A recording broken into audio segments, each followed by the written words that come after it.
Yeah,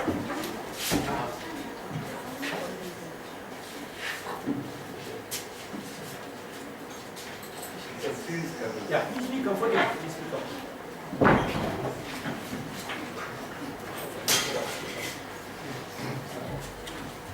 Subsidiary, please sit down. This is a subject in which anybody and everybody can participate. If I was in Sujay's place, I would write something on folklore of business management in India.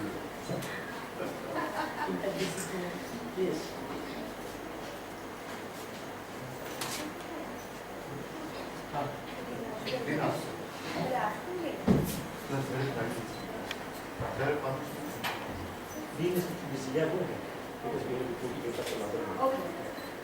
Good morning, ladies and gentlemen. On behalf of the Department of Folklore, I welcome all of you present here. In connection with the Silver Jubilee Year celebration of the department, we have taken up a series of programs. Our today's program is also a part of that. We have amongst us our Honorable Vice Chancellor Sir, Professor Ratan Hanglu as an inaugurator. Special guest, Dr. Rishita Lahiri, Head Department of Business Administration and Management, and our today's attraction is Miss Carola Lauria of La Sapienza University, Rome, Italy, and she is the speaker of today's program. Before presenting the outlines, I would like to thank first of all the Honorable Vice Chancellor Sir, who has supported our demanding undertaking in organizing the program. We are grateful to all our distinguished guests for accepting our invitation amidst their busy schedule.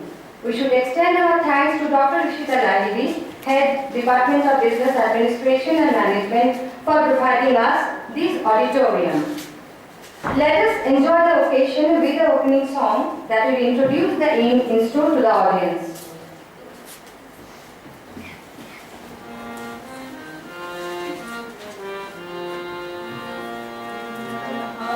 Sato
কত দিনে মিলন হবে কত দিনে আমার মনের মানুষের সঙ্গে আমার মনের মানুষের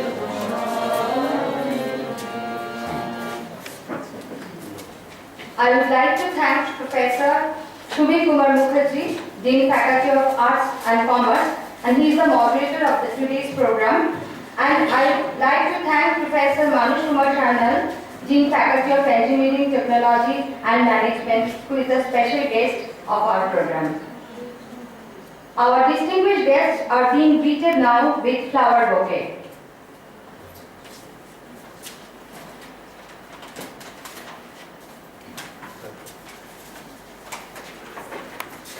Thank you. I think we should move to our head of Department of Folk Culture, who has been very active to the webinar, to the office.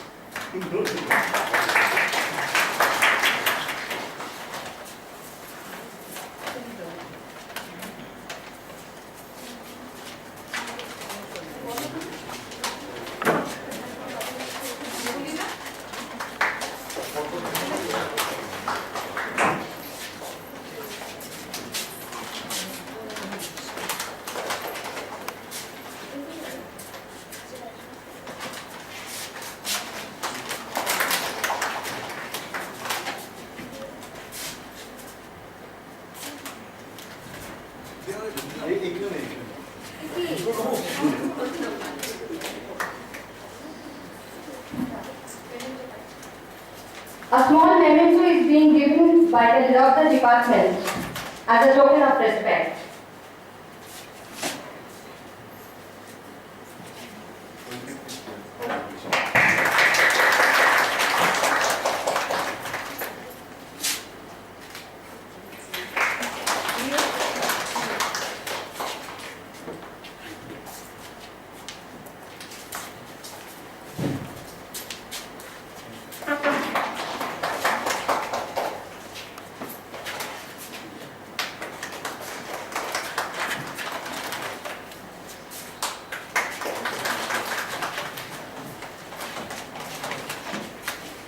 I would like to request our Honorable Vice Chancellor, sir, to inaugurate the program formally by taking the pledge.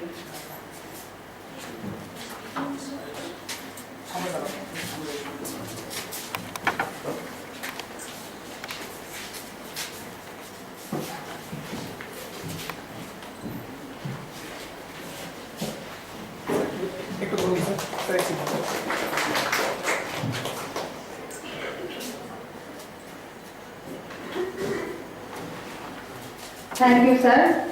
Now, welcome address will be given by Dr. Sudha Kumar Gondol, Head Department of Culture.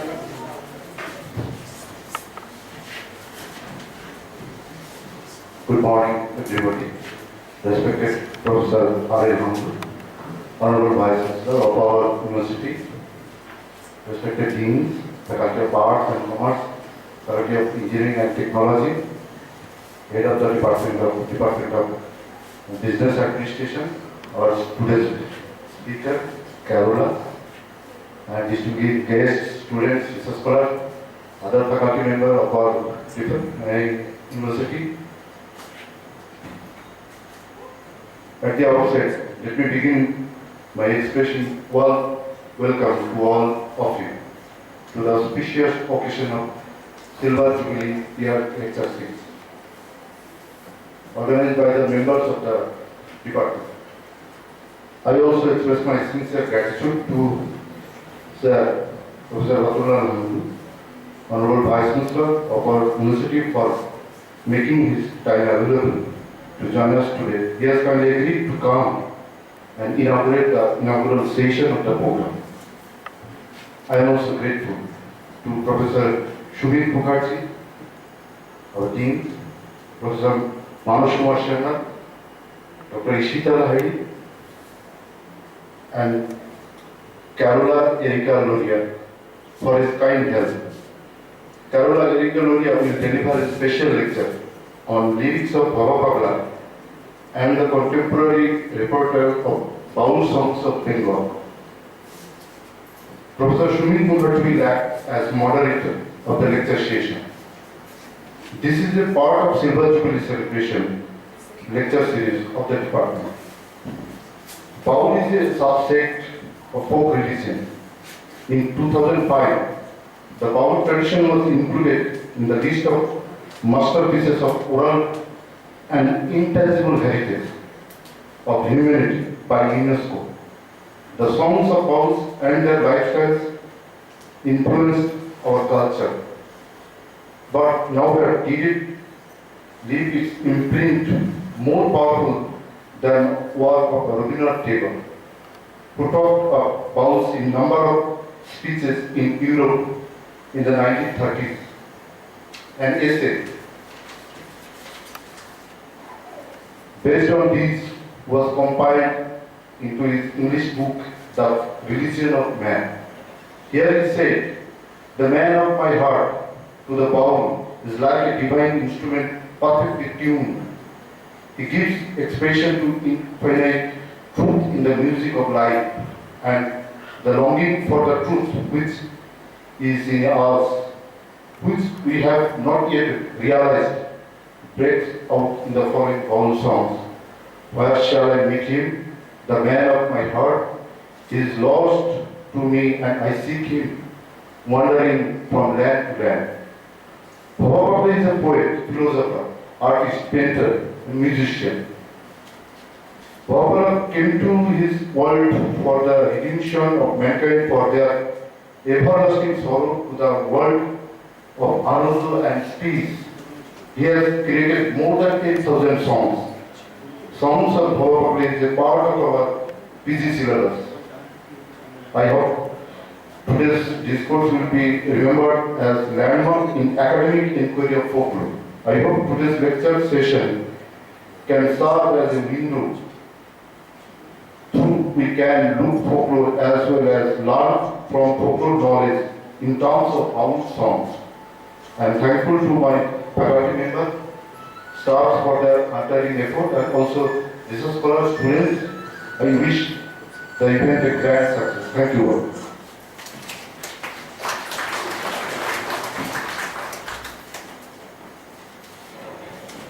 The inaugural speech will be delivered by our Honorable Vice Chancellor, sir. I would like to request him to have his speech.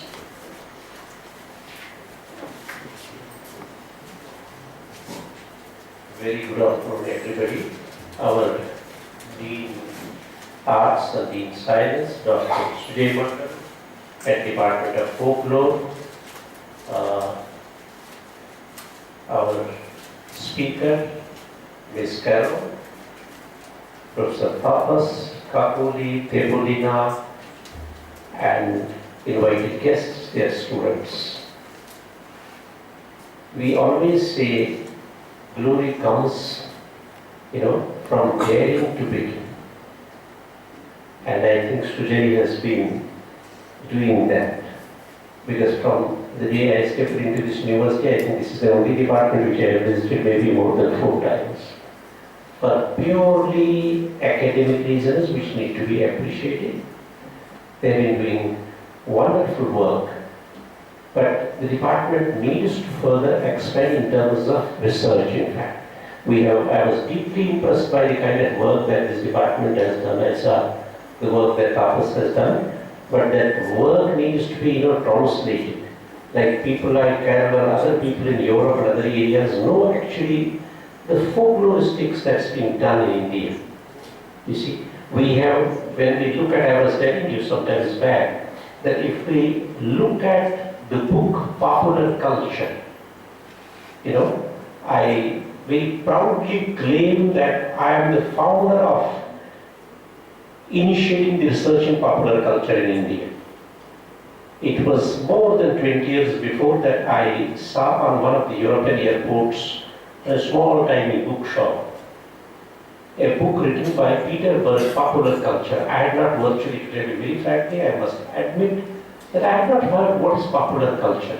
Even though in folklore I knew Jawahar Hondu, I knew Suman Singh, long ago, and I had read their work also, in fact.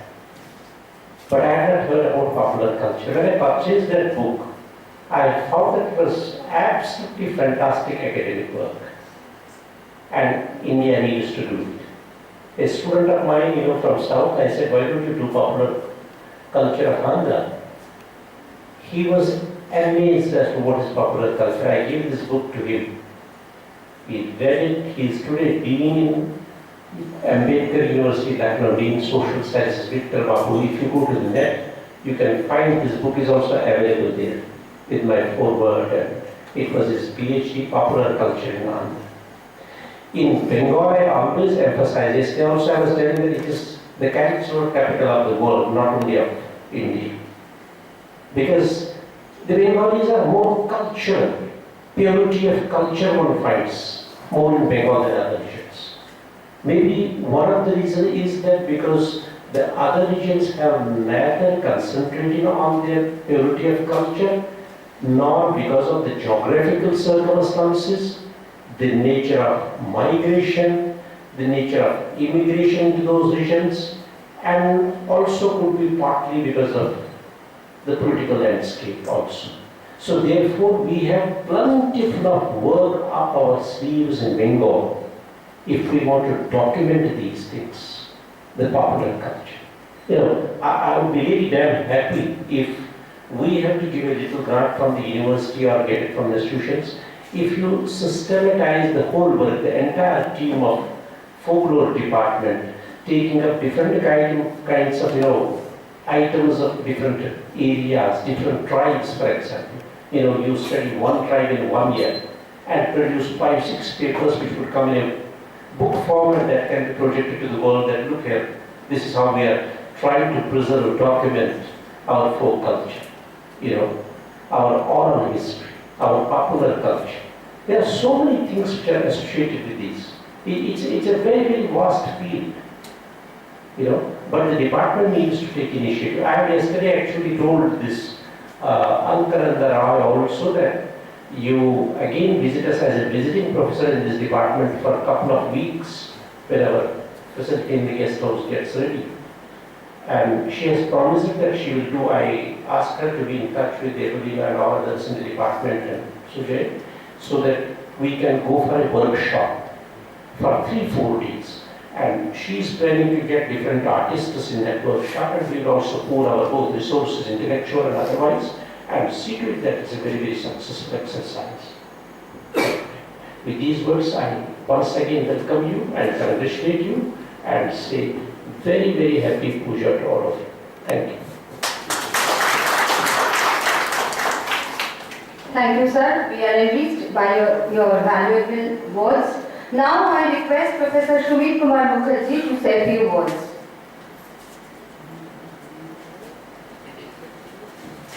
Honorable Vice Chancellor, sir, our distinguished invited guest, Carola Erica Luria, Head of the Department of Folklore, Dr. Shujoy Mondal, other distinguished guests, my colleagues, students, ladies and gentlemen.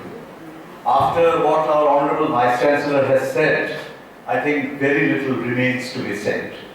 He has enunciated his vision for the future of this university, and I'm extremely glad that he has included the Department of Folklore as an integral part of that vision which he has envisaged. And I can say this with a reasoned conviction that the department will certainly live true to his expectations and vindicate his faith in the department.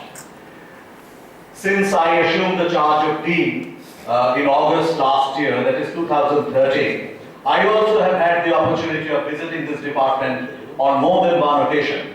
And I have been fortunate to be associated with this department in connection with some academic programs which were of a very high academic quality. And today's lecture will also be extremely enlightening and interesting.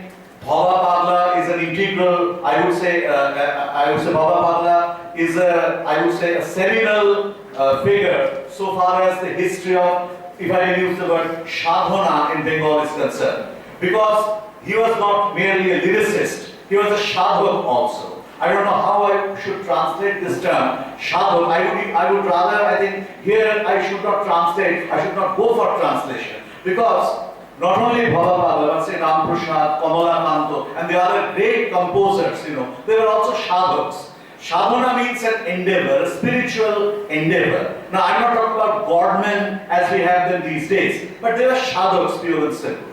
So, though today's lecture, I believe, has as its focal point the impact of Bhava Pagla on the Baul songs of Bengal, but in his compositions, we also have the manifestation of the Shakto cult, because in the crematorium of Amta, as it is known from the available source material, he had a vision of goddess Kali, and he has also composed songs, Shama Shangit, also like Kali Nam, Jagore, and other songs are there. He was also intensely, I would say, what should I say, he was taken in by the in fact, he had a fascination for Lord Shiva also. Now, Shiva is meaningless without Shakti. Shakti and Shiva are inextricably intertwined, and all these things are manifested in the compositions of Bhava Pagla. And therefore, I think today's lecture will really take us to a new realm of the cultural world which our Vice Chancellor has expressed so beautifully. And I will just end by saying, just with a small point of clarification, why is the word Pagla used? Who is a Pagol? I'm coming to it. Now, Pagol in common parlance means somebody who is mad, insane. But apart from this pejorative connotation, it has a positive connotation also. Maddened with what? Maddened with the spiritual urge, the thirst for enlightenment, thirst for, I would say, knowledge, thirst for, what should I say, divine grace. Can we not think, I don't think, at least I cannot think of any better example with which to end this small speech of mine, that song of Tagore, Kon alote praner pradip jaliye tumi dharay asho, sadhok ogo, premik ogo, pagol ogo, dharay asho. Thank you very much. Now I request Professor Manoj Kumar Shandan to keep his seat.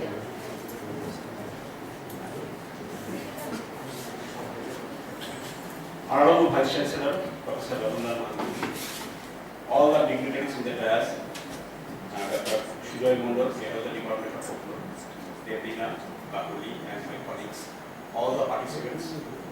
I hope today the Silver Jubilee Year Celebration Lecture Series,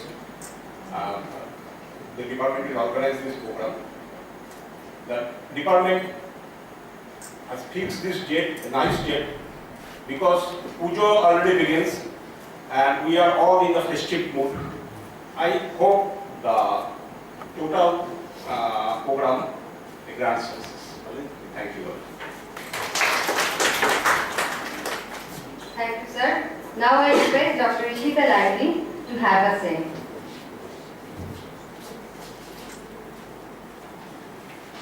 Honorable Vice Chancellor, sir, respected Dean of Arts and Dean of ETM, our today's guest, Tarula Loria, all the dignitaries present here, and my students, research scholars who are also present here. Already we have learned the objective of today's program.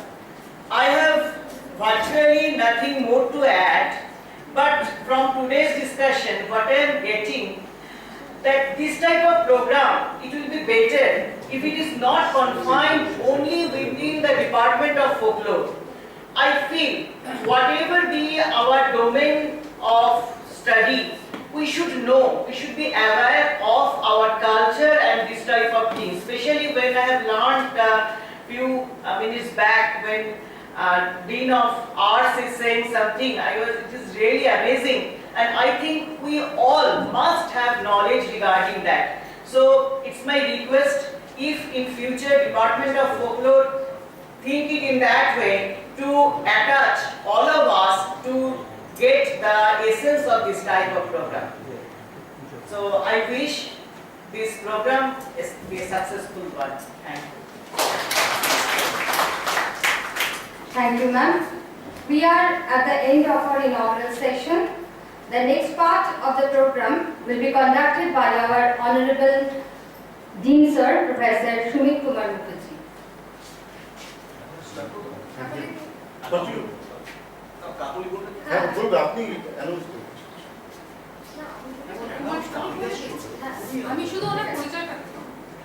The special lecture will be delivered by Carola Lauria. I request Dr. Kakuli Dharamondol to say a few words about the speaker.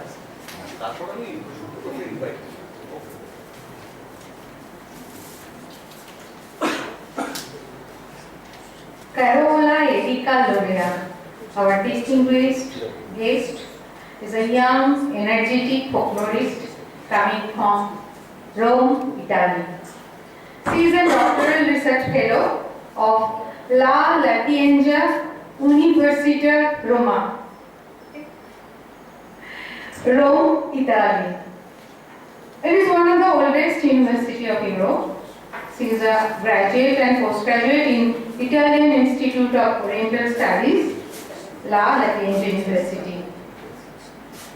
She has research interest in language and culture, related field like folklore, Indian studies, lexicography, folk music, history of India, Indian literature, comparative esotericism, Indology, Bengali literature, methodology, and didactics of foreign language teaching, Bengali languages and literature, orality, literacy studies, tantric studies, post-colonial literature, oral literature, esotericism, secrecy, oriental studies, etc. She knows many Indian languages like Bangla, Hindi, Sanskrit, etc. She knows French, English, etc. Italy. She studies in comparative literature in Jadavpur University in the year 2008 for 6 months in an exchange program. For the first time when she is in India, it was 10 years back, she was only 18 years old. From then, every year, she spent her valuable time in India for 3 months to 6 months. She has taken part in many conferences and seminars in England, Germany, China, America, Bangladesh, and many other countries. She has written 2 books on Corso di Lingua Bengali and La Poesia Bengali al di la di Tagore. The second one is a translation from Jivanananda Das, and she is now doing her PhD degree on formative context of Bangla, and she has a translated edition of Sukumar Rai, and she is a very hardworking researcher and field worker. We wish that her lecture enriched our students, research scholar, and us also.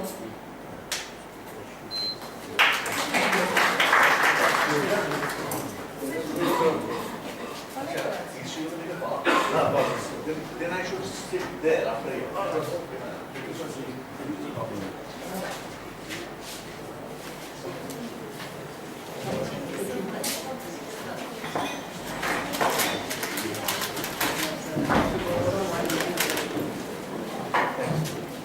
Wish you a very happy puja. Very happy puja to all of you. Thank you, sir. Thank you.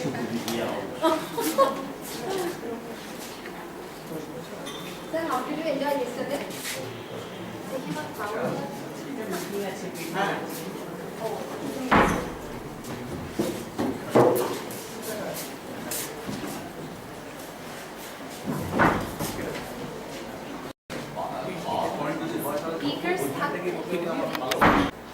ভবা বাংলা কিন্তু শুধুমাত্র বাউল গানের জন্যই প্রখ্যাত নন।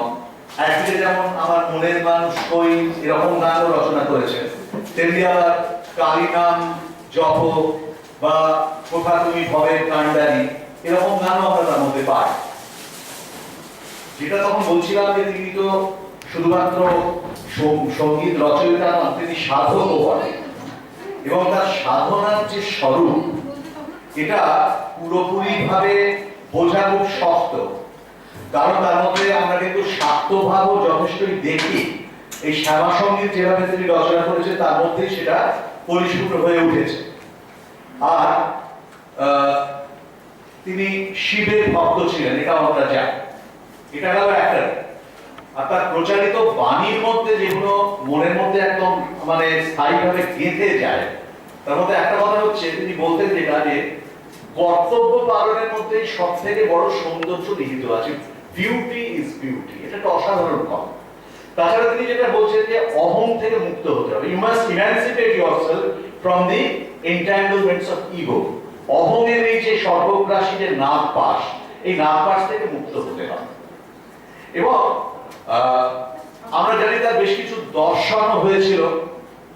ওই আমতার শ্মশানে তার মা কালীর দর্শন হয়েছিল আমরা জানি। এখন আজকে বিজ্ঞান মনস্কতার যুগে এই কথাগুলোর যথার্থ নিয়ে প্রশ্ন উঠতেই পারে। তাই ওর মধ্যে লাগে শুধু এইটুকু বলবো যে বিজ্ঞান কি আমাদের সৃষ্টির এই যে অসীম অনন্ত যে রহস্য সবটাই কি ভেদ করতে পেরেছে? তাহলে আলেকজান্ডার পোপ লিখলেন কেন যে trace science with modesty thy guide, first strip her of her equipage of pride. মানে শুধুমাত্র কিন্তু বিজ্ঞানের কথা বলে কিন্তু এই সাধকদের যে দর্শন, এই ব্যাপারগুলোকে কিন্তু মানে তার নীতিকরণ করা কিন্তু যায় না। সবকিছু মিলিয়ে বলবো যে এই ভোলা পাগলা একজন বরেণ্য মানুষ, সাধক, প্রেমিক, পাগল, রবীন্দ্রনাথের ভাষায় যেটা বলেছি। এবার আসুন আমরা আমাদের আজকের বক্তা, তিনি নিশ্চয়ই আমাদের সব দিক থেকে আলোকিত করবেন, আমরা অনেক বেশি সমৃদ্ধ হব এবং অনেক কিছু জানতে পারবো। আসুন এবার আমরা এই ভাষণটি শুনে নিজেরা সমৃদ্ধ হই, আমরা একটা নতুন জ্ঞানের আলোকে উদ্ভাসিত হই।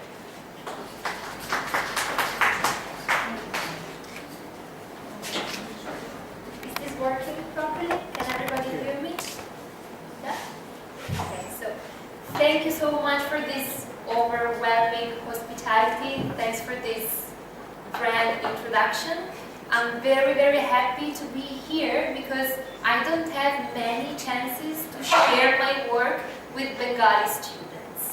I did share my work many times with European scholars, American scholars, but rarely I get the chance to introduce myself and my work with the people that is making folklore of Bengal. So thank you for giving me this wonderful occasion. The work I'm going to present today is not the main topic of my PhD research, but a particular aspect that is a work in progress. So I will need your help. আমি কিছু প্রশ্ন করব মাঝে মাঝে। I will need your help to collect some more information. So প্রশ্ন করলে হা করে আমার দিকে তাকাবেন না, কোনো লজ্জা শরম না পেয়ে উত্তর দেবেন, যা করে আছে তাই বলবেন, মানে ভুল ঠিক এর কোনো ব্যাপার নাই। And বেশিরভাগে আজকের লেকচারটা আমি ইংলিশ ভাষায় বলবো, আমার একটু সুবিধা হবে। বাংলায় বললে তো ধীরে ধীরে অনেক সময় লাগবে, এখনো খিদে পাচ্ছে, আর একটু কষ্ট করে আমার ইংলিশ কথা শুনতে আর বুঝতে চেষ্টা করো।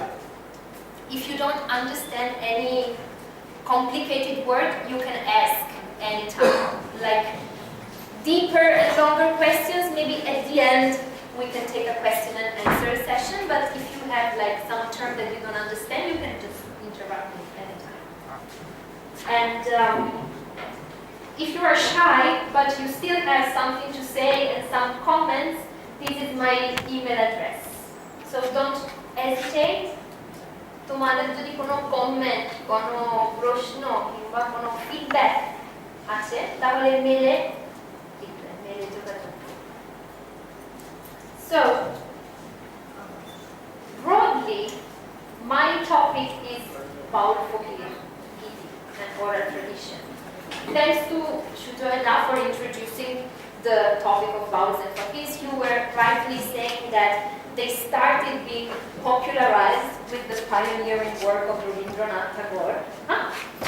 In those years, in this romantic period of post-Renaissance, let's say, people like Rabindranath Tagore and Kitty Mohan Sen were elevating vowels as representatives of humanism, tolerance, mysticism. They've been romanticized as lonely minstrels and mystical troubadours or something like that. No, but the first wave of academic scholarship we have of vowels started more or less after the Indian independence, mainly with Upendranath Bhattacharya, with extensive fieldwork, and after him many others like Chattinand Jha, Sudhir Chakrabarti, etc., etc. In this period, vowels were described mainly as Bortoman Ponthi and Bastubadi. So in each period of folkloristics, the term vowel has been described in different ways. That is why, even if it is a very studied subject, many books have been written on vowels, still the term is very confusing and very much misunderstood. But today we will just limit ourselves to say that with the term vowel, we mean a very scattered group of lineages that are heterodox, orthodoxের বিপরীত শব্দ, heterogeneous মানে কোনো কেন্দ্রীয় প্রতিষ্ঠান নাই, non-institutional and not homogeneous, antinomian, socially subversive, anthropocentric, non-dual in the metaphysical and in the social sense, so egalitarian.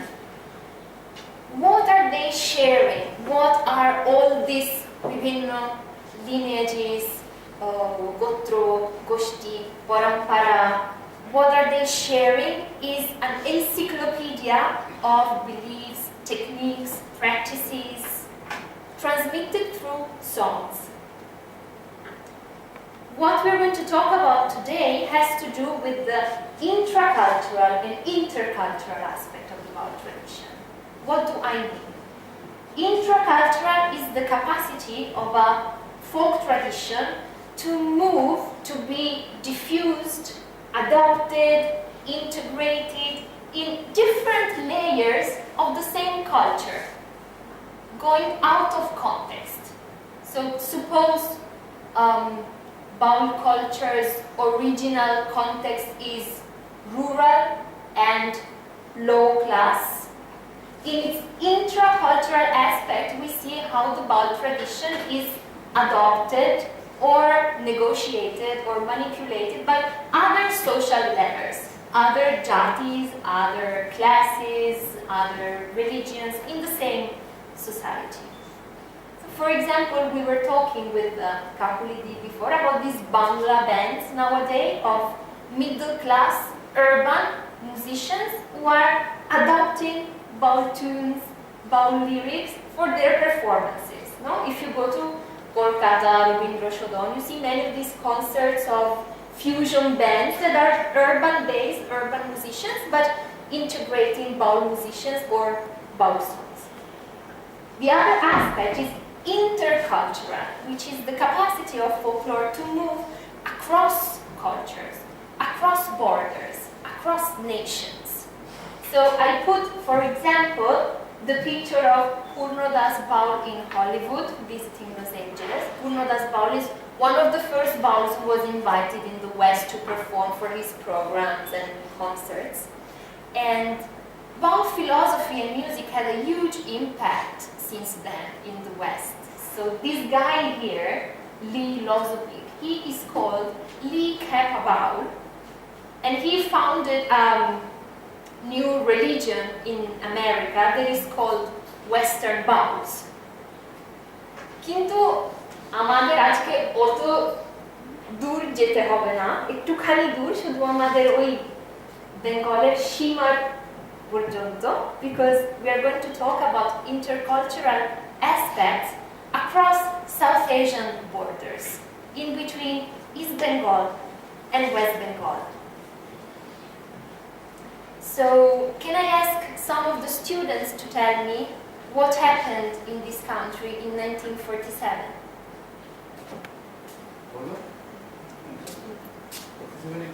সবাই তো বলতে পারবে কি করো 1947 বলো। হ্যাঁ 1947 কি হয়েছিল? Okay, independence, fantastic. তারপরে ইন্ডিপেন্ডেন্সের সাথে সাথে কি হয়েছে?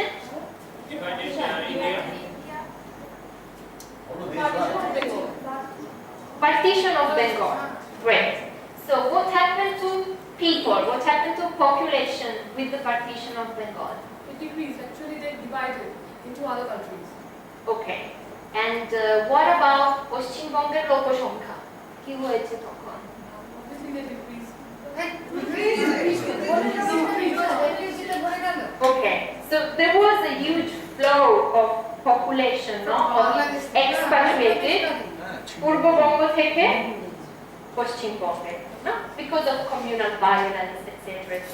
So all these people, millions and millions of people that are coming from East Bengal, are leaving their country, their houses, বিষয় সম্পত্তি ছেড়ে নিজের দেশ ত্যাগ করে, বন্ধু বান্ধব ত্যাগ করে নতুন অচেনা দেশে এসেছে। কি কি নিয়ে এসেছে ওদের সঙ্গে? A cultural tradition, ওদের নিজের লোকসংস্কৃতি, territory, and to their identity. So, what happened to folklore? What happened to this folklore that came with the East Bengalis in the West? Now is the point where I really need your help. And I really need someone to tell me what is the difference between a Goti and a Banga. সবাই তো জানে। হ্যাঁ, it's not that you have to read on a book. Everybody knows. বলো বলো বলো। একটু বলো। গটি বলে মানে কে, বাঙ্গাল বলে মানে কে।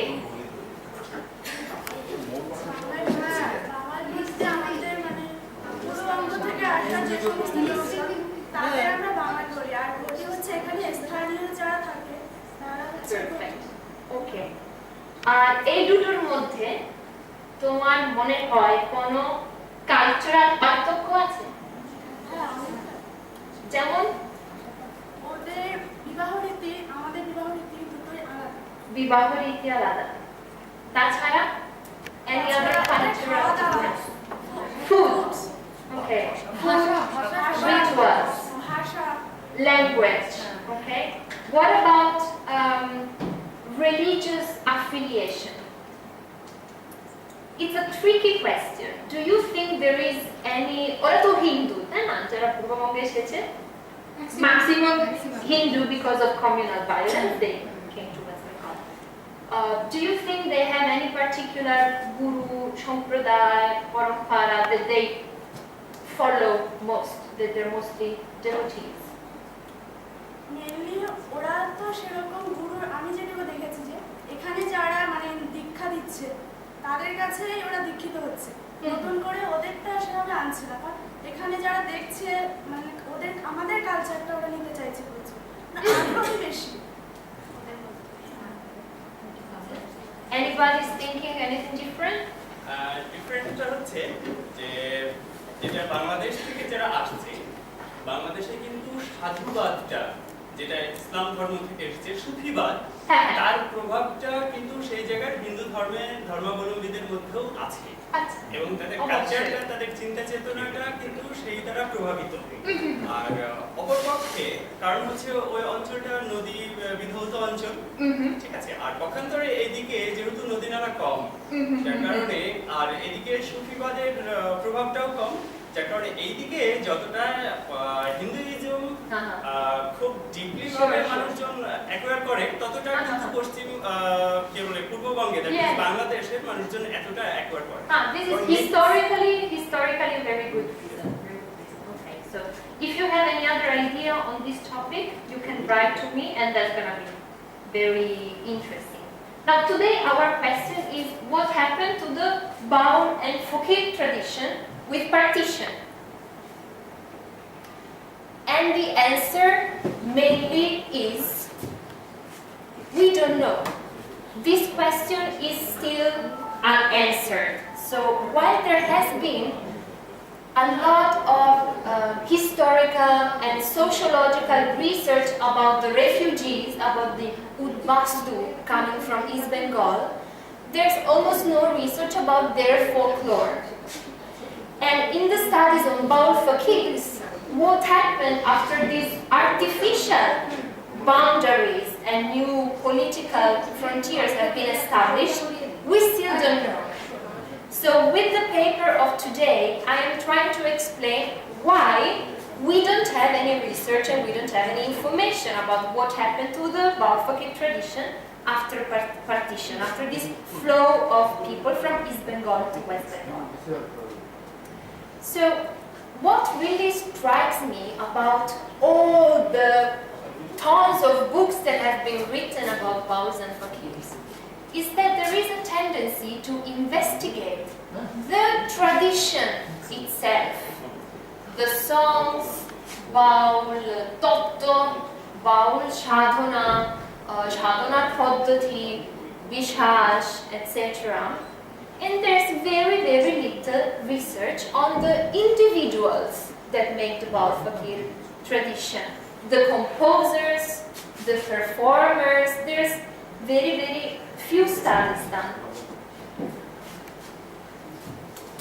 Let's try with an example. Can you tell me the names of some Bengali modern poets? Rabindranath Tagore, Joy Goswami, then Shankar Ghosh, Kazi Nazrul Islam, Bihari Lal, Jivanananda Das,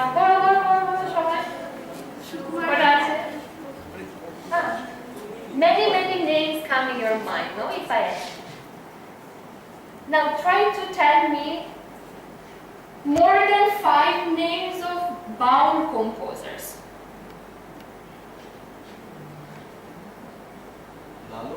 Lalo Fakir, we have one. Fantastic. Dudu Shah. Dudu Shah, very good. Panju Shah. Gogon Hatkara.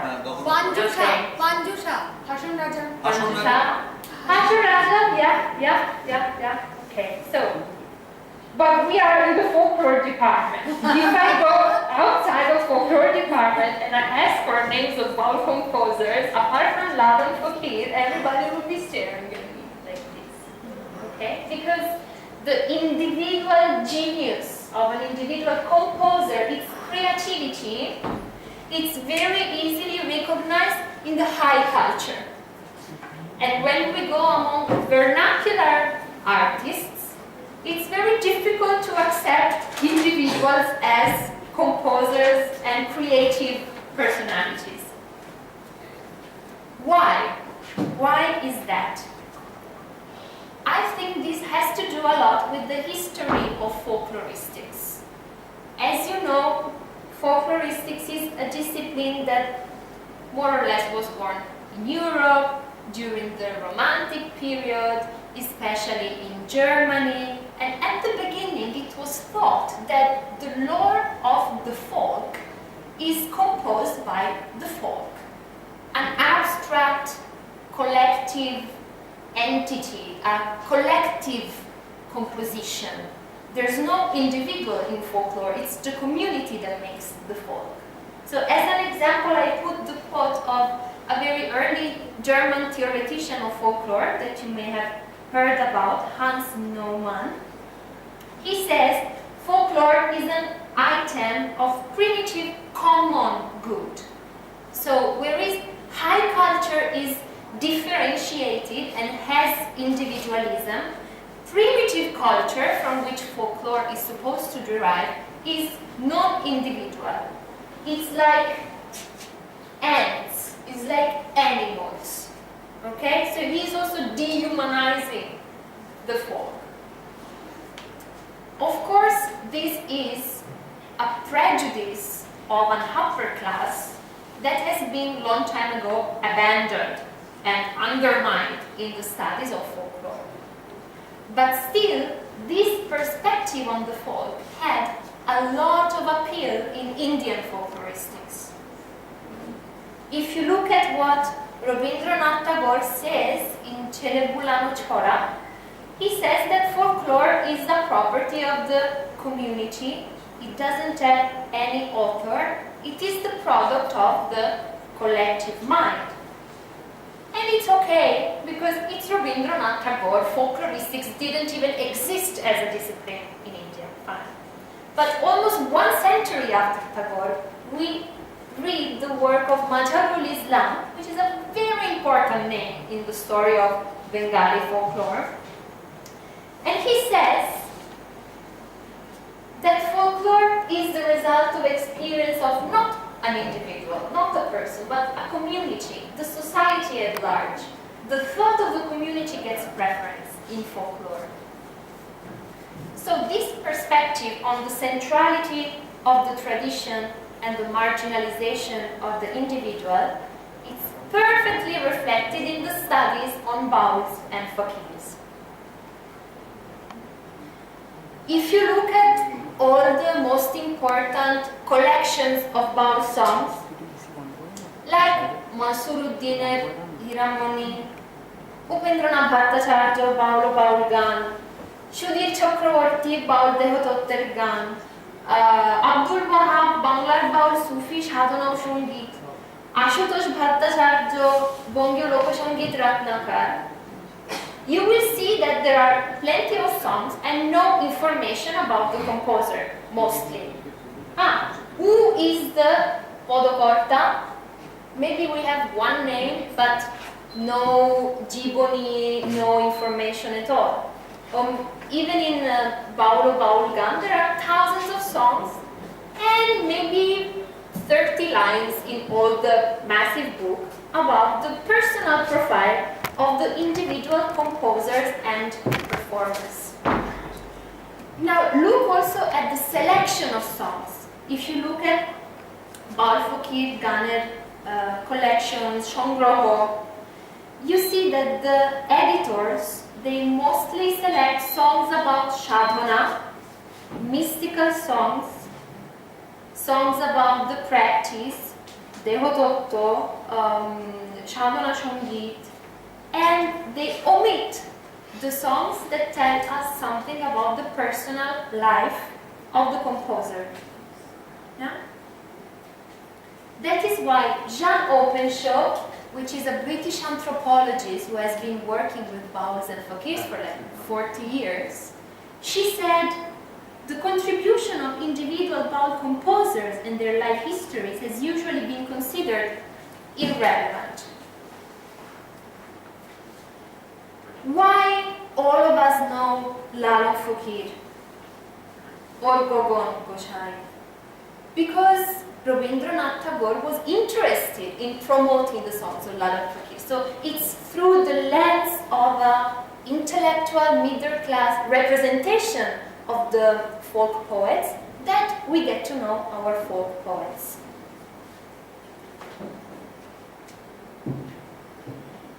Okay, so the subject of baul tradition has been treated in a very abstract way.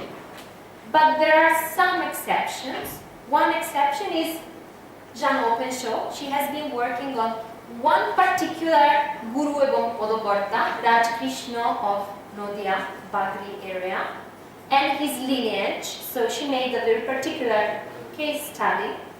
And another exception is Nanshutin Ancha. He's starting to include and integrate all the information he finds about the performers and the composers. But this is just starting only now.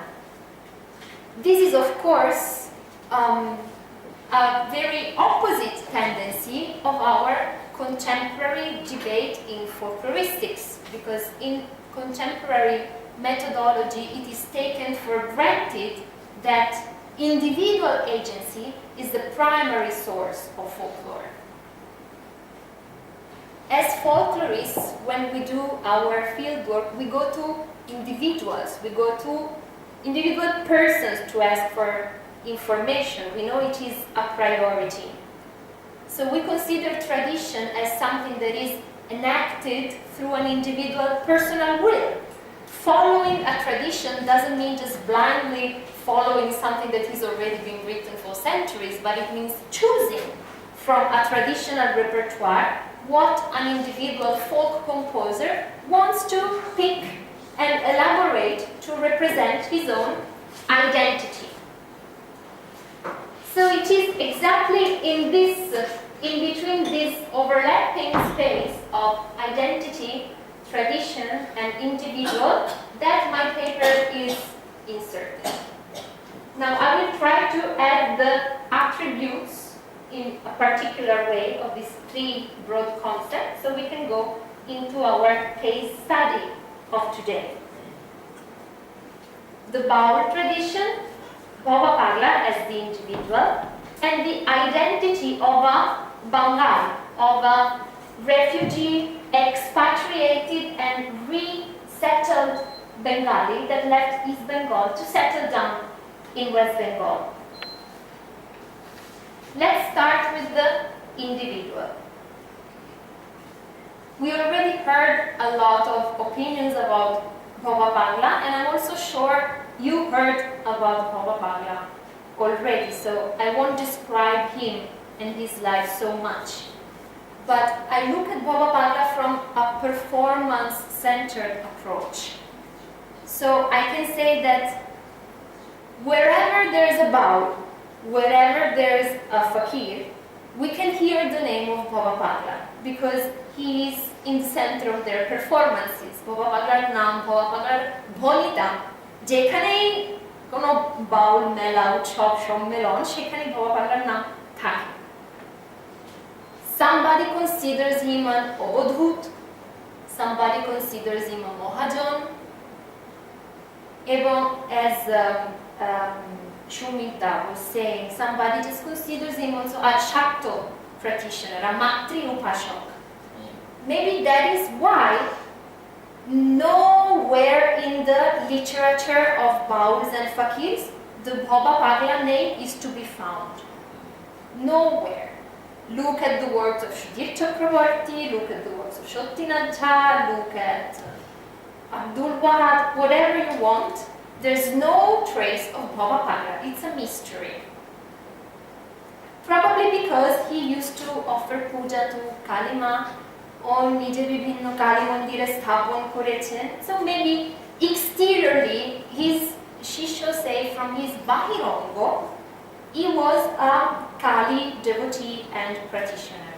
His antarongo is a very difficult matter that we don't have the time to discuss today, but I would just say we can all agree and say that he was a Chojia practitioner. So at his level of practice, there's no sectarian difference. There's no difference between being a Vaishnava, being a Shakto, being a Musulman.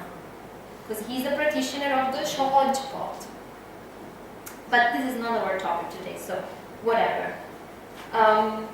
He was remembered as a very thin sadhu, lal poshak porten, কাঁধে একটা নীল চাদর পরতেন, ওর সঙ্গে সবসময় ছিল একটা সোনার লাঠি. This golden stick with whom he used to heal people, also resuscitate people just by beating them with this stick. No. But from a non-religious point of view, everybody remembers him as a very talented musician. He used to play harmonium with hands, with feet, with the elbows. He used to play behala, and he used to compose his songs impromptu and give a melody to his songs in improvisation. It is very difficult to give him a clear religious label because his corpus of songs is absolutely mixed and very, very eclectic. We can say he composed something similar to Shema Shongit. We can say he composed a lot of Dehotottogan. We can say he composed a lot of Marfpotigan. So it is very confusing to put him inside of a box. What we know about his life is also a little bit of a mystery, because even though we have 2-3 biographies and hagiographies, especially by Gopal Khetri and Tomonash Bandyopadhyay, his biographies always have this legendary and supernatural tone that witness the process of divinization that he underwent in the eyes of his devotees.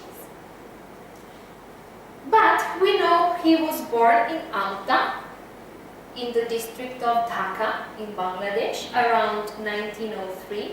He died in Kolkata in 1984. His father was a broker of a jute company, and his first name was Bohendra Mohan Rai Chaudhary, the youngest son of Gajendra Mohan Rai Chaudhary.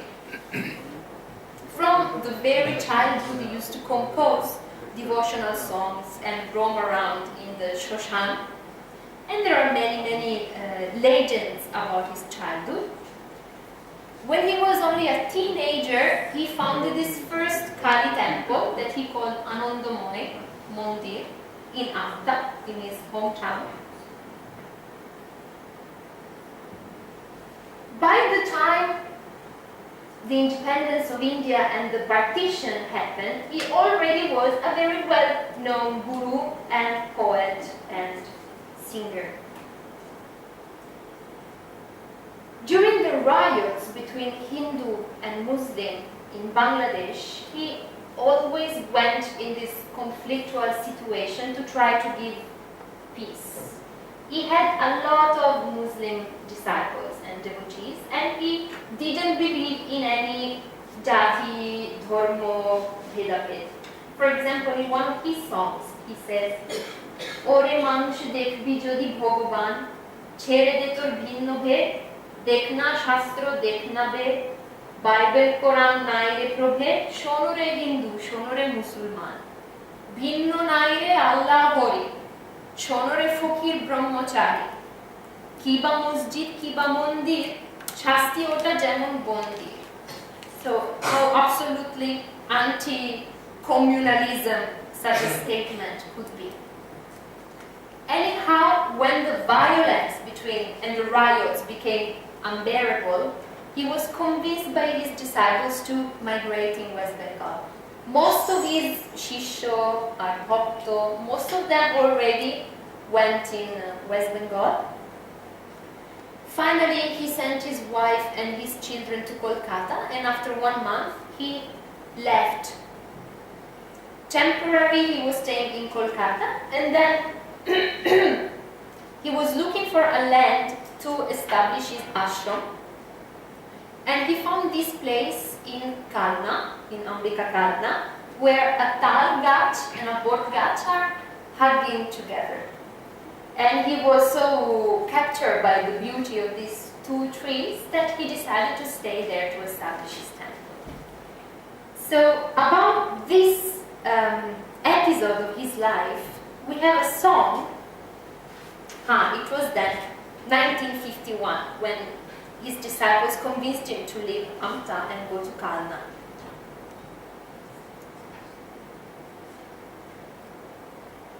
This story of migration, this story about the loss of a territory, the loss of a previous home, and the resettlement in a different area is narrated in one of Baba Pagla's songs.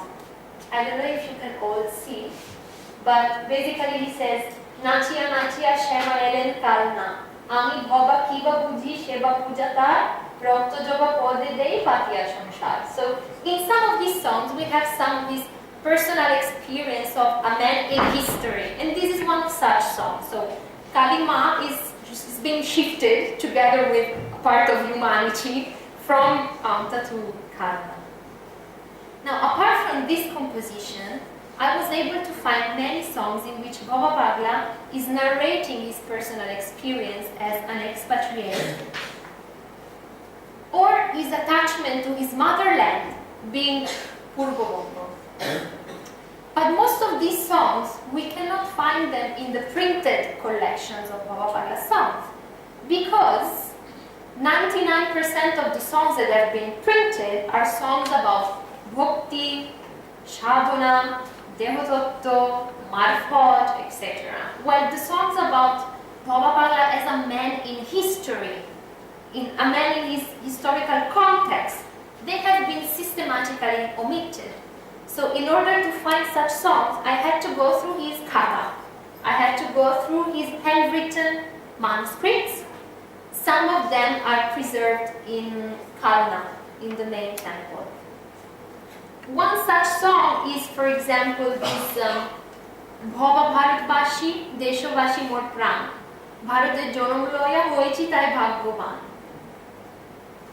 This is another one of his patriotic songs. This is another example of a very interesting song because it is very political and very explicitly political. Here Baba Pagla is supporting Mukti Juddho. He is supporting the independence of Bangladesh during the liberation war against Pakistan. The Pakistanis are depicted like Oshur. Mohishadur Mordini Mago, Dhonshokoro Oshure, Devotar Sthane Ekigopone, Elokarore Nishtur Matar, etc. etc. Let's go to the end. Shushontan Tomar Niyeche Bhar. Oh no, sorry. Arkeno Devi, Shonohe Kandari, Mujibore Ho Odhishtan, Shushontan Tomar Niyeche Bhar, Dhorite Banglar Har.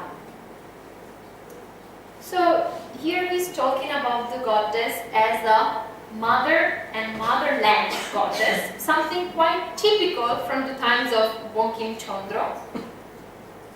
Not only Mujibur Rahman here is invocated and supported as the one who's Dhorbe Har. And if you see these political songs, though, is very, very traditional in a Baul Fakir context. From the very beginning, Aji Poddar Jol Lal, Jomunar Jol Kalo. It's a convention of Baul song to open with the first lines talking about Nodi, talking about rivers. যেমন লালন ফকিরের একটি গান আছে না, দেহের মধ্যে নদী আছে, সেই নদীতে নৌকা চলছে। দুটো ভার্সন আছে সেটা ঠিক। And Mujibur Rahman is portrayed with the same metaphors, with the same images in which Baul songs talk about a guru. A kandari in Baul songs is a guru. For example, if you heard the song Nodi Bhorke, the song says, Bhorosha Kori, Ebhobo Kandari, Nouka Halti Chariya Tare, Dao Daure. So, patriotic, nationalistic content, but in the cover of traditional folk images, folk metaphors. This is nothing particularly extraordinary because most of you know that there is a very long and established agreement between nationalism and folklore, especially in Bengal. Just think about the national anthem of Bangladesh. What is the national anthem of Bangladesh? What is the melody it was built upon? Baul. Kon baul na?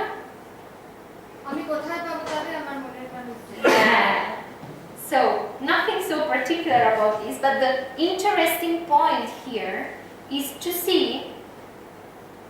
that these songs related to a territorial identity and the cultural area that is East Bengal assume a different light if we look at the living community of Baba Pagla's disciples. A strikingly big part of Baba Pagla's disciples, performers and devotees are all coming from East Bengal. particularly from Dhaka, Faridpur, Khulna, Komilla, Jashore. So also this may not be an exceptional case, but we have very, very little reference for supporting this argument. For example, in some little biographies given by Sudhir Chakraborty and by Upendranath Bhattacharya, we can see that there are actually quite many Baul and Fakir gurus that moved from East Bengal to West Bengal. They mainly settled down in Nadia, and they mainly were famous among Namashudra disciples coming from especially Dhaka and Faridpur. Some examples are Mahanto Chandidas, Fatik Goshain, Haripok Goshain is still nowadays a quite important guru. Now he has his ashram in Bankura. So now what is worth of notice is that among Baba Pagla's disciples, those who are nowadays the eldest disciples, those who became Dikha Guru and Shinka Guru in the second generation of disciples, they are almost all Namashudra from East Bengal, especially from Faridpur. So for example, here I put a picture of Shukumar Da. He is basically an adopted son of Baba Pagla. He lived in the temple of Kalna, and he is basically collecting donations and giving donations to all the Baba Pagla Mandir and ashram. So he's like very important in connecting the network of the devotees. He is a Namashudra from East Bengal. Gaur Pagla, he has an ashram in Tebokto in Nadia. He is one of the eldest disciples of Baba Pagla and the only one who took Shonnash directly from Baba Pagla. He is the only person to whom Baba Pagla gave Shonnash. He is a Namashudra from Faridpur. Omulya Ratan Sarkar is a very famous Kobiyal and also one of the eldest disciples of Baba Pagla. He is also a Namashudra from Faridpur. He has Betodori, Jupur colony. He has he's in charge of 2 Kali Mandir and 1 big ashram close to Betodori in Jupur colony, which is a place also known as Dhaka colony because it is inhabited by 99% East Bengalis coming from Dhaka. And in this ashram, every year he has a 3-day Mohotshav, a very beautiful Mohotshav. If you can, you should go. And in memory of Baba Pagla, for 3 days and 3 nights, there's a lot of Baul performances and Kobigan Lorai. I went there for 3 years in a row, and most of the performers and of the devotees are East Bengalis of the Mahisha and the Namashudra caste community. Also, if you want to look at the map of my fieldwork, you can see that I was following all the mandir founded by Baba Pagla, all the ashrams of devotees, all the places where Baba Pagla songs were performed, and it's very little and it's very difficult for you to follow, but you can see that most of the sites of my fieldwork were necessarily close to Bangladesh. There's very, very little in the western part of West Bengal. So, in this light, I tried to look at Baba Pagla as a cultural hero for the refugees and for those expatriated from East Bengal. The life story of Baba Pagla is a story of successful migration. A story that every Hindu who migrated from Purba Bongo can look upon for strengthening one's own identity, one's own pride, especially if from a marginalized caste of so-called untouchables. Okay. Imagine Baba Pagla came to West Bengal with nothing, almost naked, no possession at all. And because of his talent as a guru, as a healer, as a poet, as a singer, he was gifted a big piece of land to establish a rich, beautiful ashram. He was granted a lot of precious marble and material from some rich devotees to build his temples and all. His community of devotees still nowadays is ever expanding, and his songs were so famous that they've been performed abroad and they've been remixed for Bangla movies, for Tollywood movies, like Jia Kaka by Jia Kaku, 2011.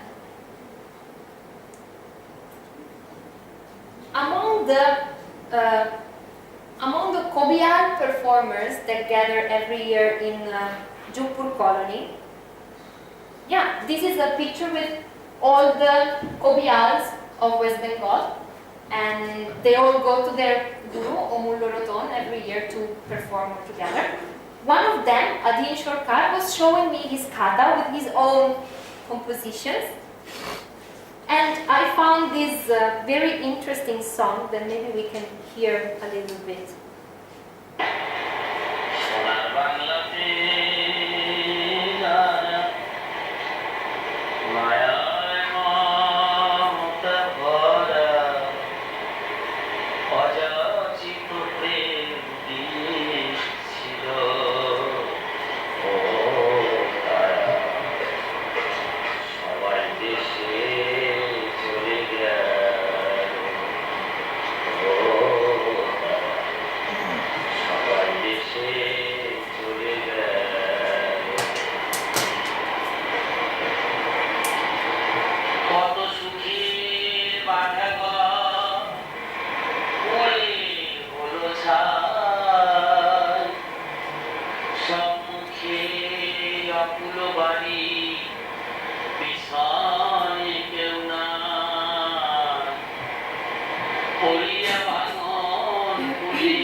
Okay, so what is this song about? Any idea? What is this talking about? দেশভাগের সময় হচ্ছে পূর্ববঙ্গ থেকে যারা এখানে পশ্চিমবঙ্গে এসেছিলেন সেই ব্যাপারে Great. Migration, right? So we can understand from this song that also a Odhin Shorkarer Shrotara, they are mostly coming from East Bengal, and they can still empathize with this nostalgia, with this sentiment of biroho from Shodesh, that we have to abandon to go to Deshe, whatever. এই গানটা কি অধীন সরকারেরই লেখা? হ্যাঁ, অধীন সরকারের লেখা। তো উনি ভবা পাগলার ভাবি ভবা পাগলার ভক্ত। ভবা পাগলার ওই বাৎসরিক মহোৎসবে ছিল, প্রতি বছরে যান। কিন্তু গুরু যাদের কথা আছে মানে তো উনি আবার That's a very interesting matter. There's a lot of overlapping of the Motua Sampradaya and the Baba Pagla's community of Bhakta, especially among the Kobial. You will see like almost all the Kobials, if they're Hindu, they wear this Narkel Mala, and they are part of the Motua Sampradaya. Yeah. So the case of Baba Pagla and of his lineage contributes to understand the function of folklore as a cohesive force for shared identity.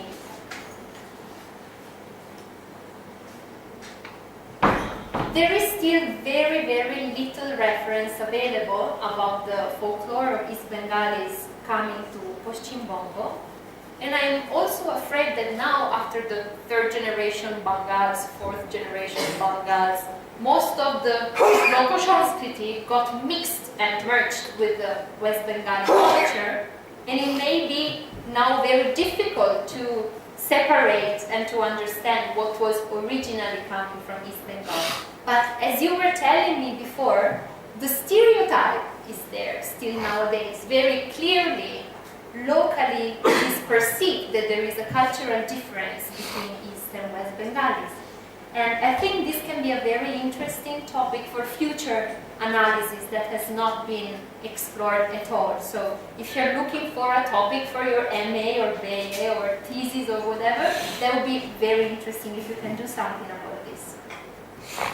With the little contribution of this paper today, I simply suggest to reflect upon the success of a religious character, for example, a local spiritual leader such as Baba Pagla, and his social context, in order to understand the role of folklore within a displaced community, a diaspora community. My suspect is that a similar function, cohesive function of strengthening identity, a similar function may be shared also by other leaders, other spiritual leaders that are also coming from East Bengal and are also gathering a lot of devotees from East Bengal, like Loknath Baba, Loknath Brahmachari, or Durga Prasanna Paramahamsa. If you look at some figures that are both singers, composers, and religious leaders, of course Vijay Sarkar and Guru Chand Goshain, Horichand Goshain of the Motua Sampradaya. But Motua Sampradaya later got this very caste-based connotation also. So, also we have to take into account that for a community that is known as Udbastu, like someone who came here without nothing, the importance of being a part of a Gurukul has also very pragmatical reasons. If I don't know anybody and I go to a different land, still I need to find a job, I need to find a husband for my daughter, I need to find customers, I need to find friends. So the Gurukul of Guru Bhai and Guru Sisters is networking, is connections, is help in a place where you don't have any other human connection. So this pragmatical function of religion and of folk religion has also to be taken into consideration from scholars of folklore in the making of a collective identity system. So for this panel, I tried to look at Baba Pagla as a cultural hero who literally crossed South Asian borders.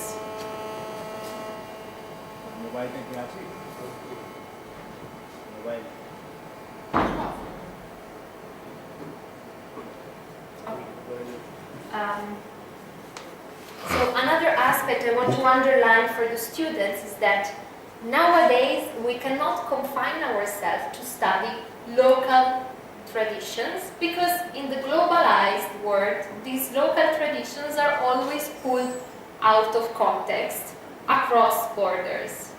So for example, here I put a picture of Baba Pagla and Purnodas Baul.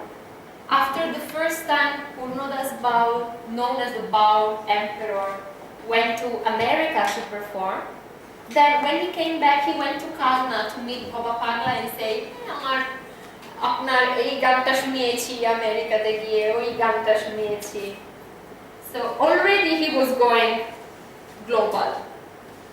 And I don't know if any of you has watched this movie, The Namesake, which is drawn from a novel by Jhumpa Lahiri, which is probably the best known voice of the Bengali diaspora abroad, no? There's a scene where the main character goes back to Kolkata and he's attending the funeral rites of his father. And of course there is this romantic scene with a boat coming with a boatman, and the boatman is singing Jibon nodir kule kule mondole ar prandole. Baba Pagla premeditate, he appeared in the word cinema and on the screens all over the world already. And this is the poster of the Bengali movie I was telling you before, with this disco dance remix version of Nodi Bhora Dheu. But we also have to look at the other side of the coin, which is, since many decades now, Baul performers went abroad to sing their songs in France, in Italy, in America, and they're bringing back their experience from abroad. Somebody can call this contamination. I would say it can also enrich the local tradition with new topics, new terminologies, new personal experiences. So I put as an example this song about Paris Shohore, composed by Haripad Goswami. And if you look at the song, Paris is described as a sort of heaven. The last lines are Tomra ma jononi shorger devota, tomra indro puri tejjo kore, eshecho ei Paris shohore. The way in which Paris is described is the same way in which in conventional Baul songs we have as a metaphor Vrindavan or Kashi or Mokka. It's of course an inner land of the practitioner, which is the land of the realization of the Shohoj Manush, no? So conventional and traditional themes, tunes, but drawing from the terminology of the global world and of the contemporary experience of Baul performers. Of course, these kind of songs did not find any respectable place in the academic works on Bauls. So with this paper today, I hope I could show you how we could benefit from a perspective and a methodological approach that considers crucial the focus on the individual as the maker of folklore, the role of folklore for a shared identity, especially among diaspora, and the necessity to consider the cross-border mobility of folklore in the local as well as in the global dimension. Finished. I hope I didn't bore you too much.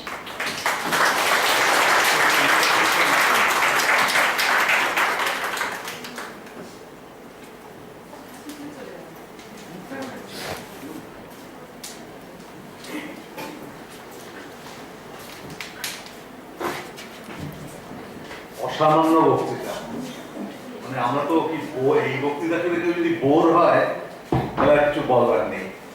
এইরকম বক্তৃতা করে কেউ bore হতে পারে না। Now will invite questions. আমরা কিছু প্রশ্ন, এইরকম মনোগ্রাহী চিত্তগ্রাহী বক্তৃতার পরে কোনো প্রশ্ন যদি না হয় তাহলে that will be a great injustice to our speaker. সুজয়ের প্রশ্ন।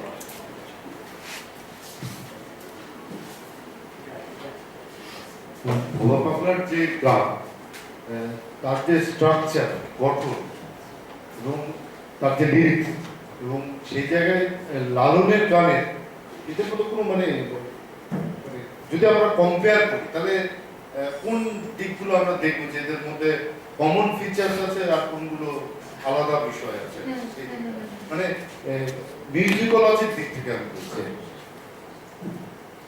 Okay.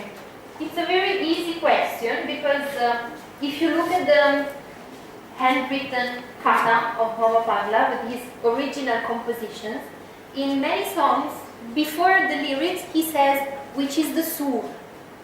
So sometimes he says which rag, which tal, and for many songs he says baul sur. So he, of course, is aware that there is something called Baul Sur, and he is ascribing to the musicological tradition of Baul Sur. But also, for many songs that we could say have a Baul content or a Baul theme, he says they have to be sung in Pagla Sur. So there's also a sur that is very typical of Bhava Pagla songs. And he himself knew he was innovating the folk tradition with this typical soup. সুপটা একটু শোনা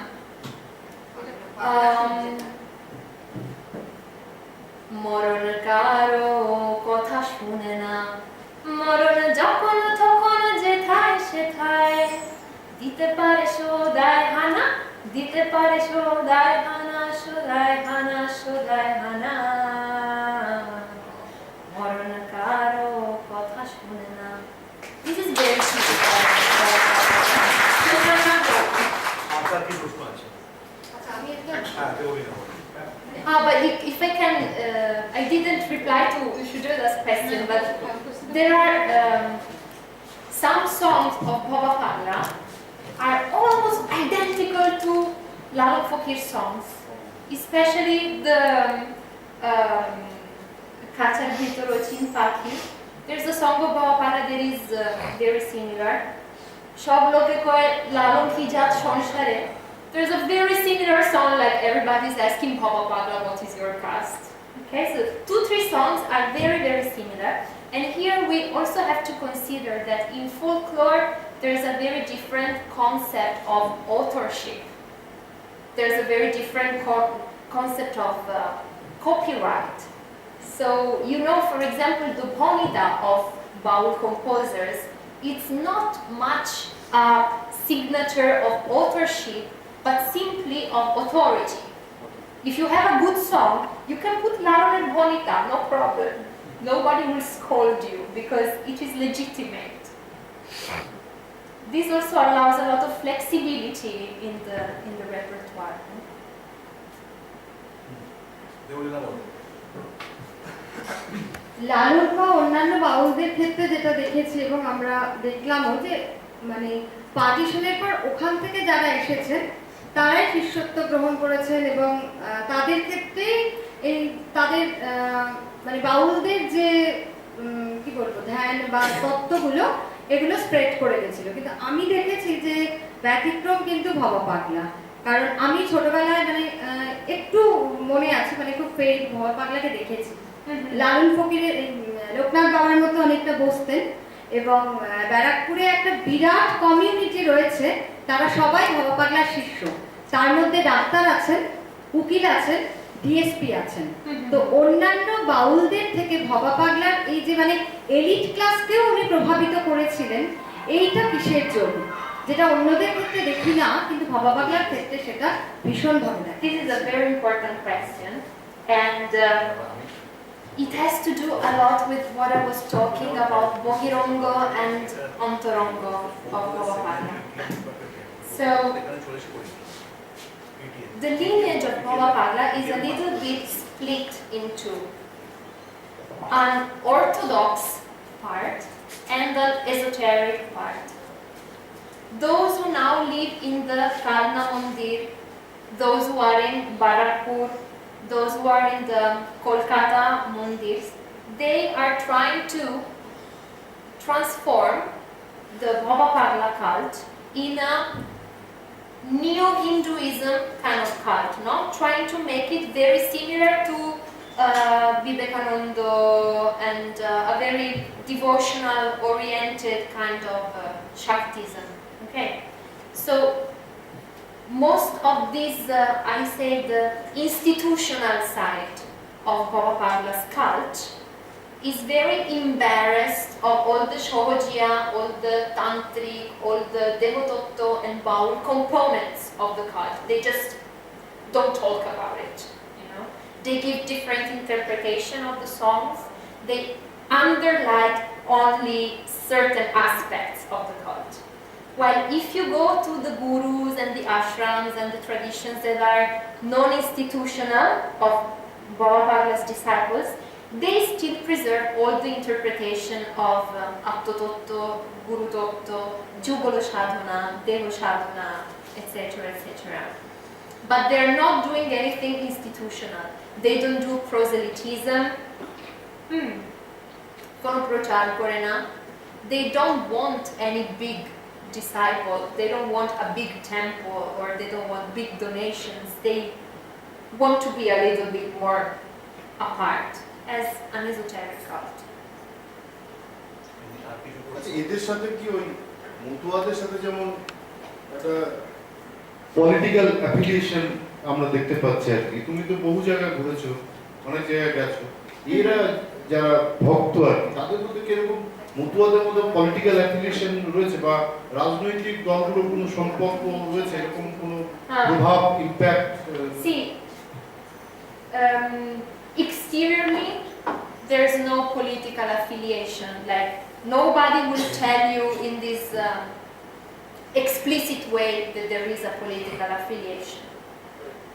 But those that are doing prochar, those who are doing institutionalization and divinization of Baba Pagla, they have the full support of very strong Hindu political parties, like Vishwa Hindu Parishad.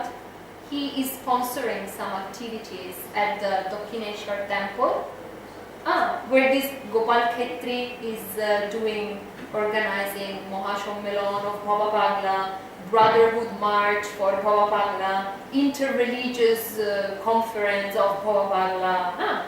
They have the full support of this kind of Vishwa Hindu Parishad, Ananda Marga, and many neo-Hindu, very political communities.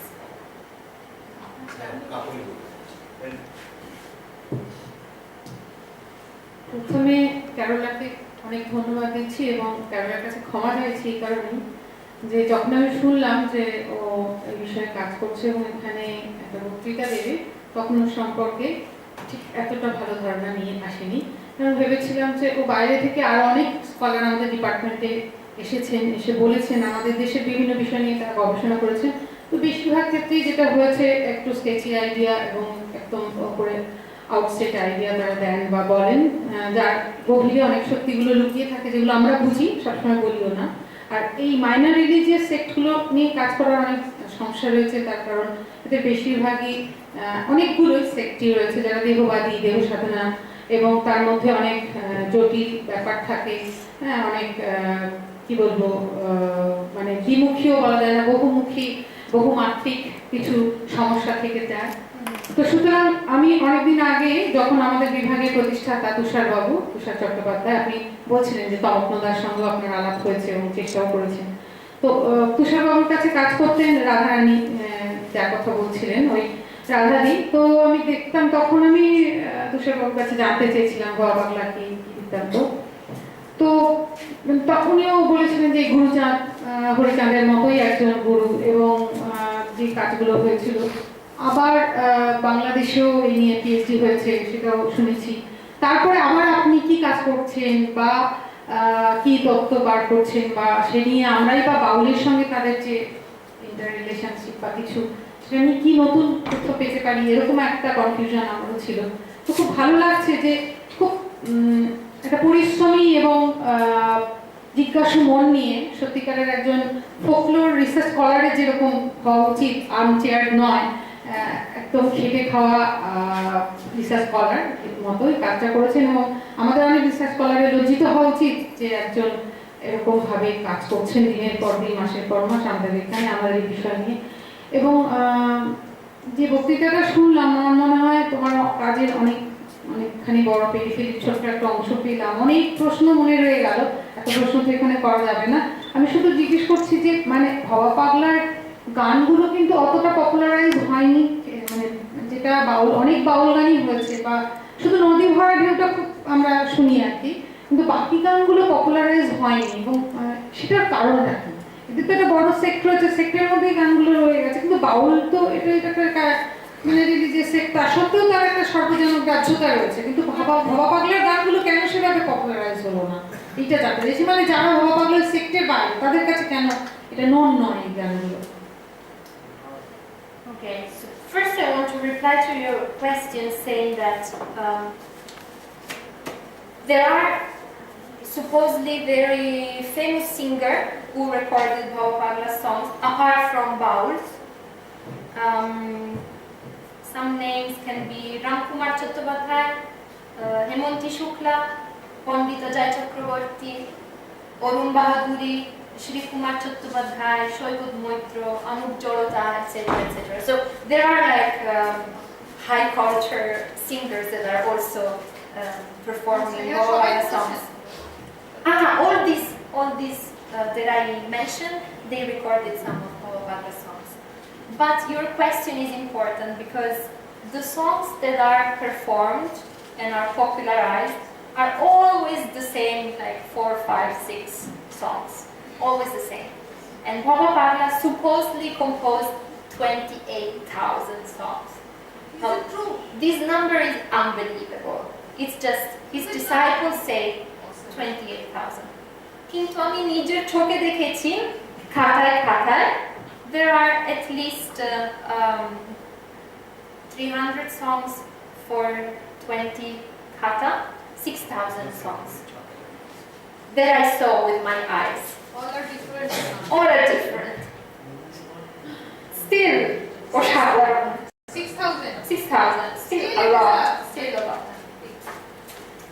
Tachara, supposedly he was composing on a piece of paper, giving it to one disciple, say, hey, Ganga, or another piece of paper, giving to another disciple.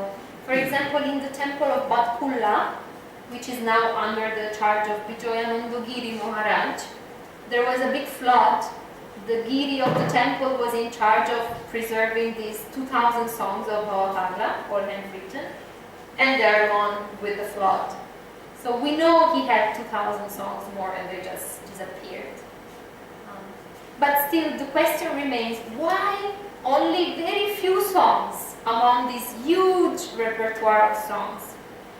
And I think one answer is because many songs are extremely complicated.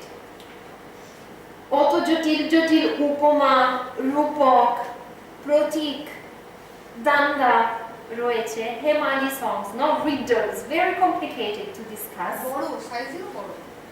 Size of na, sheta normal, like 3-4 stanza normally, just 3-4 stanza, refrain, bonita, yes.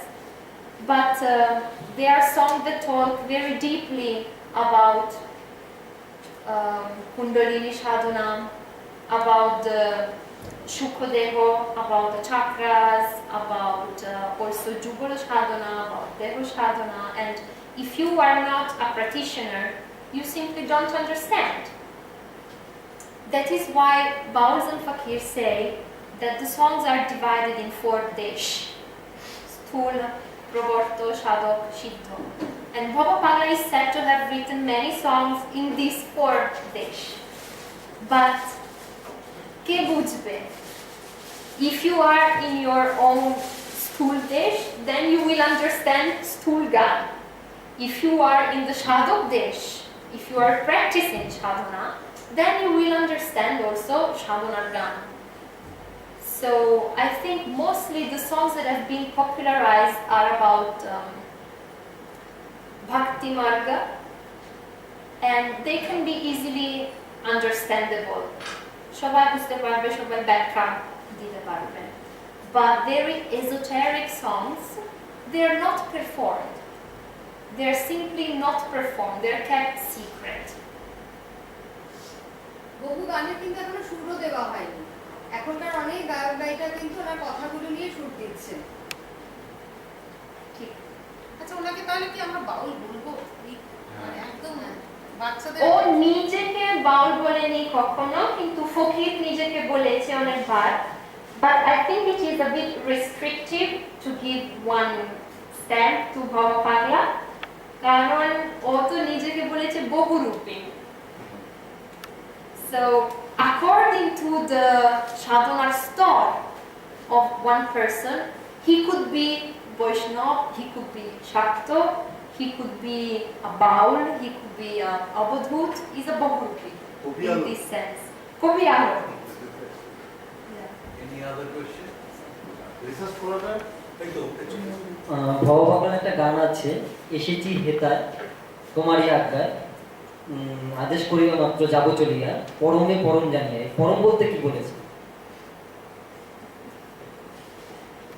Now, the strategy I can use to give you an answer is I can compare with other songs of Baba Pagla to tell you who was Porong in his mind, because I am not Baba Pagla, so I don't really know what he meant. But when he says Ore manush dekhi jodi bhagavan, he explains that for him Manush is Porong. Manusher upore keu nai ar kichu nai. In one other song he says Babar Guru Vishwajona. Baba's Guru is mankind. Everyone can be Guru of Baba Pagla. So this, I would not interpret it in a theistic sense, but in a very humanitarian sense. That for him, actually, Manush was the best thing to be worshipped. Now, the question is, what do you mean with Manush? Is Manush just a normal person? Because in Shobhadhiya religions and in Baul Fakir Totto, Manush is something you have to obtain, is something you have to reach. By birth, we are just Poshu, Jib. By Shadhana, we can become Dibbo. After transcending the stage of gods, better than gods is Manush, which is a man that is realizing his complete humanity. It's the same concept of Shahaj, but it's very difficult. But I think what he meant with Manush is this. And it is also why he is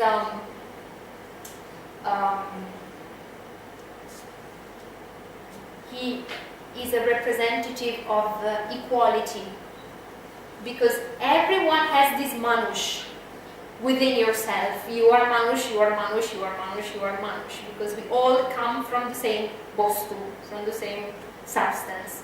So from the very Bortoman Ponti sense of interpretation, Manush is also a premise for সামাজিক এবং metaphysic equality. Anybody else? আরেকটা হাত উঠে রাখ।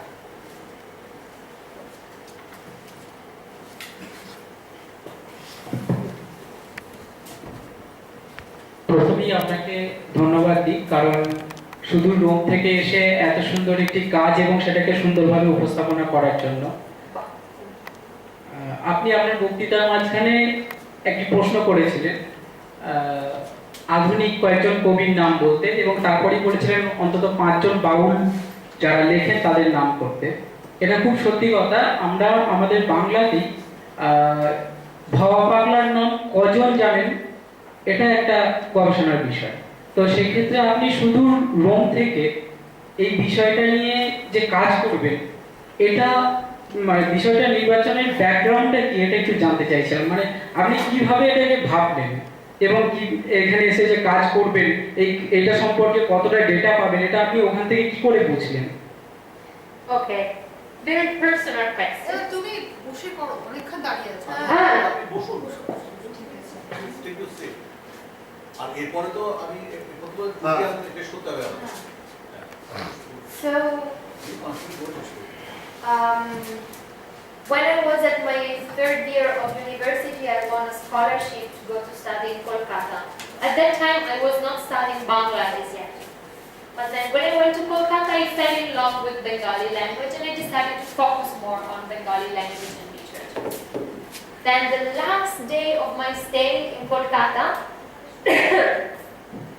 it was Poshun Kranti, and a friend of mine said, you know, there's these people called Baus, they have a big mela, enjoy their Kenduli, why don't you go and see?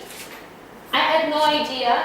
I just had this friend of mine who's a shisho of a Baul, who's called Devdas Baul.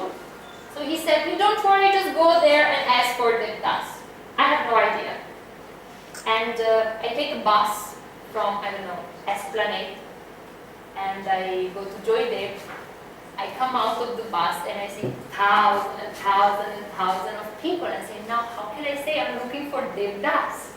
Who will know who's Devdas? It's like thousands of people. And it's, acha, Dada, Devdas, Devdas-এর রাস্তা কোথায়? এই তো এইদিকে. So that was my first introduction with Baus, and I spent a wonderful couple of days and nights just listening to Baus songs in the Daseraka. Then after 1 year, I went to live in Shantiniketan to study more about Bengali literature and folk literature. ঠিক শান্তিনিকেতনে থাকতাম না, একটু দূরে গ্রামে থাকতাম, in a place called Bollokpur, like 40 minutes outside of Shantiniketan, in a place that was heavily inhabited by Bauls and Fakirs, and they literally adopted me. They came to wake me up with cha in the morning, and we started singing together, and I was starting to learn songs and ektara and komok and baya with them. So when my academic career arrived at the point of choosing a topic for a PhD, I said, I have to choose a topic that I really like because I will have to study for 3 years. And so I chose to focus on Baul and Fakir as a subject, but I needed some concentration, I needed some case study, some peculiar aspects. And I had a dream. I had a dream of Baba Pagla. And I also thought, I really love this song so much that I will try to propose it as a research project. And it worked, so here I am, with no authority at all to talk about Baba Pagla. ওর ওই যে কথাগুলি বললো, বছর 3 আগে ও এই বিষয়ে একটা mail আমাকে করে ভবা পাগলার রেফারেন্স পাওয়ার জন্য আর কি, বই বা রিসার্চ কি হয়েছে, এবং ও ইচ্ছাও প্রকাশ করেছিল যে আমাদের ইউনিভার্সিটিতে আমাদের ডিপার্টমেন্টে পিএইচডি কাজ করবে। কিন্তু আমাদের পিএইচডি রেগুলেশন এমন ছিল, ভাইস চ্যান্সেলরকেও আমি বলেছিলাম, মানে ঠিক মানে সেটা করা সম্ভব হয় না। দ্বিতীয়ত ও ফেলোশিপটা কোথায় থেকে পাবে, এটা একটা বিরাট প্রবলেম ছিল।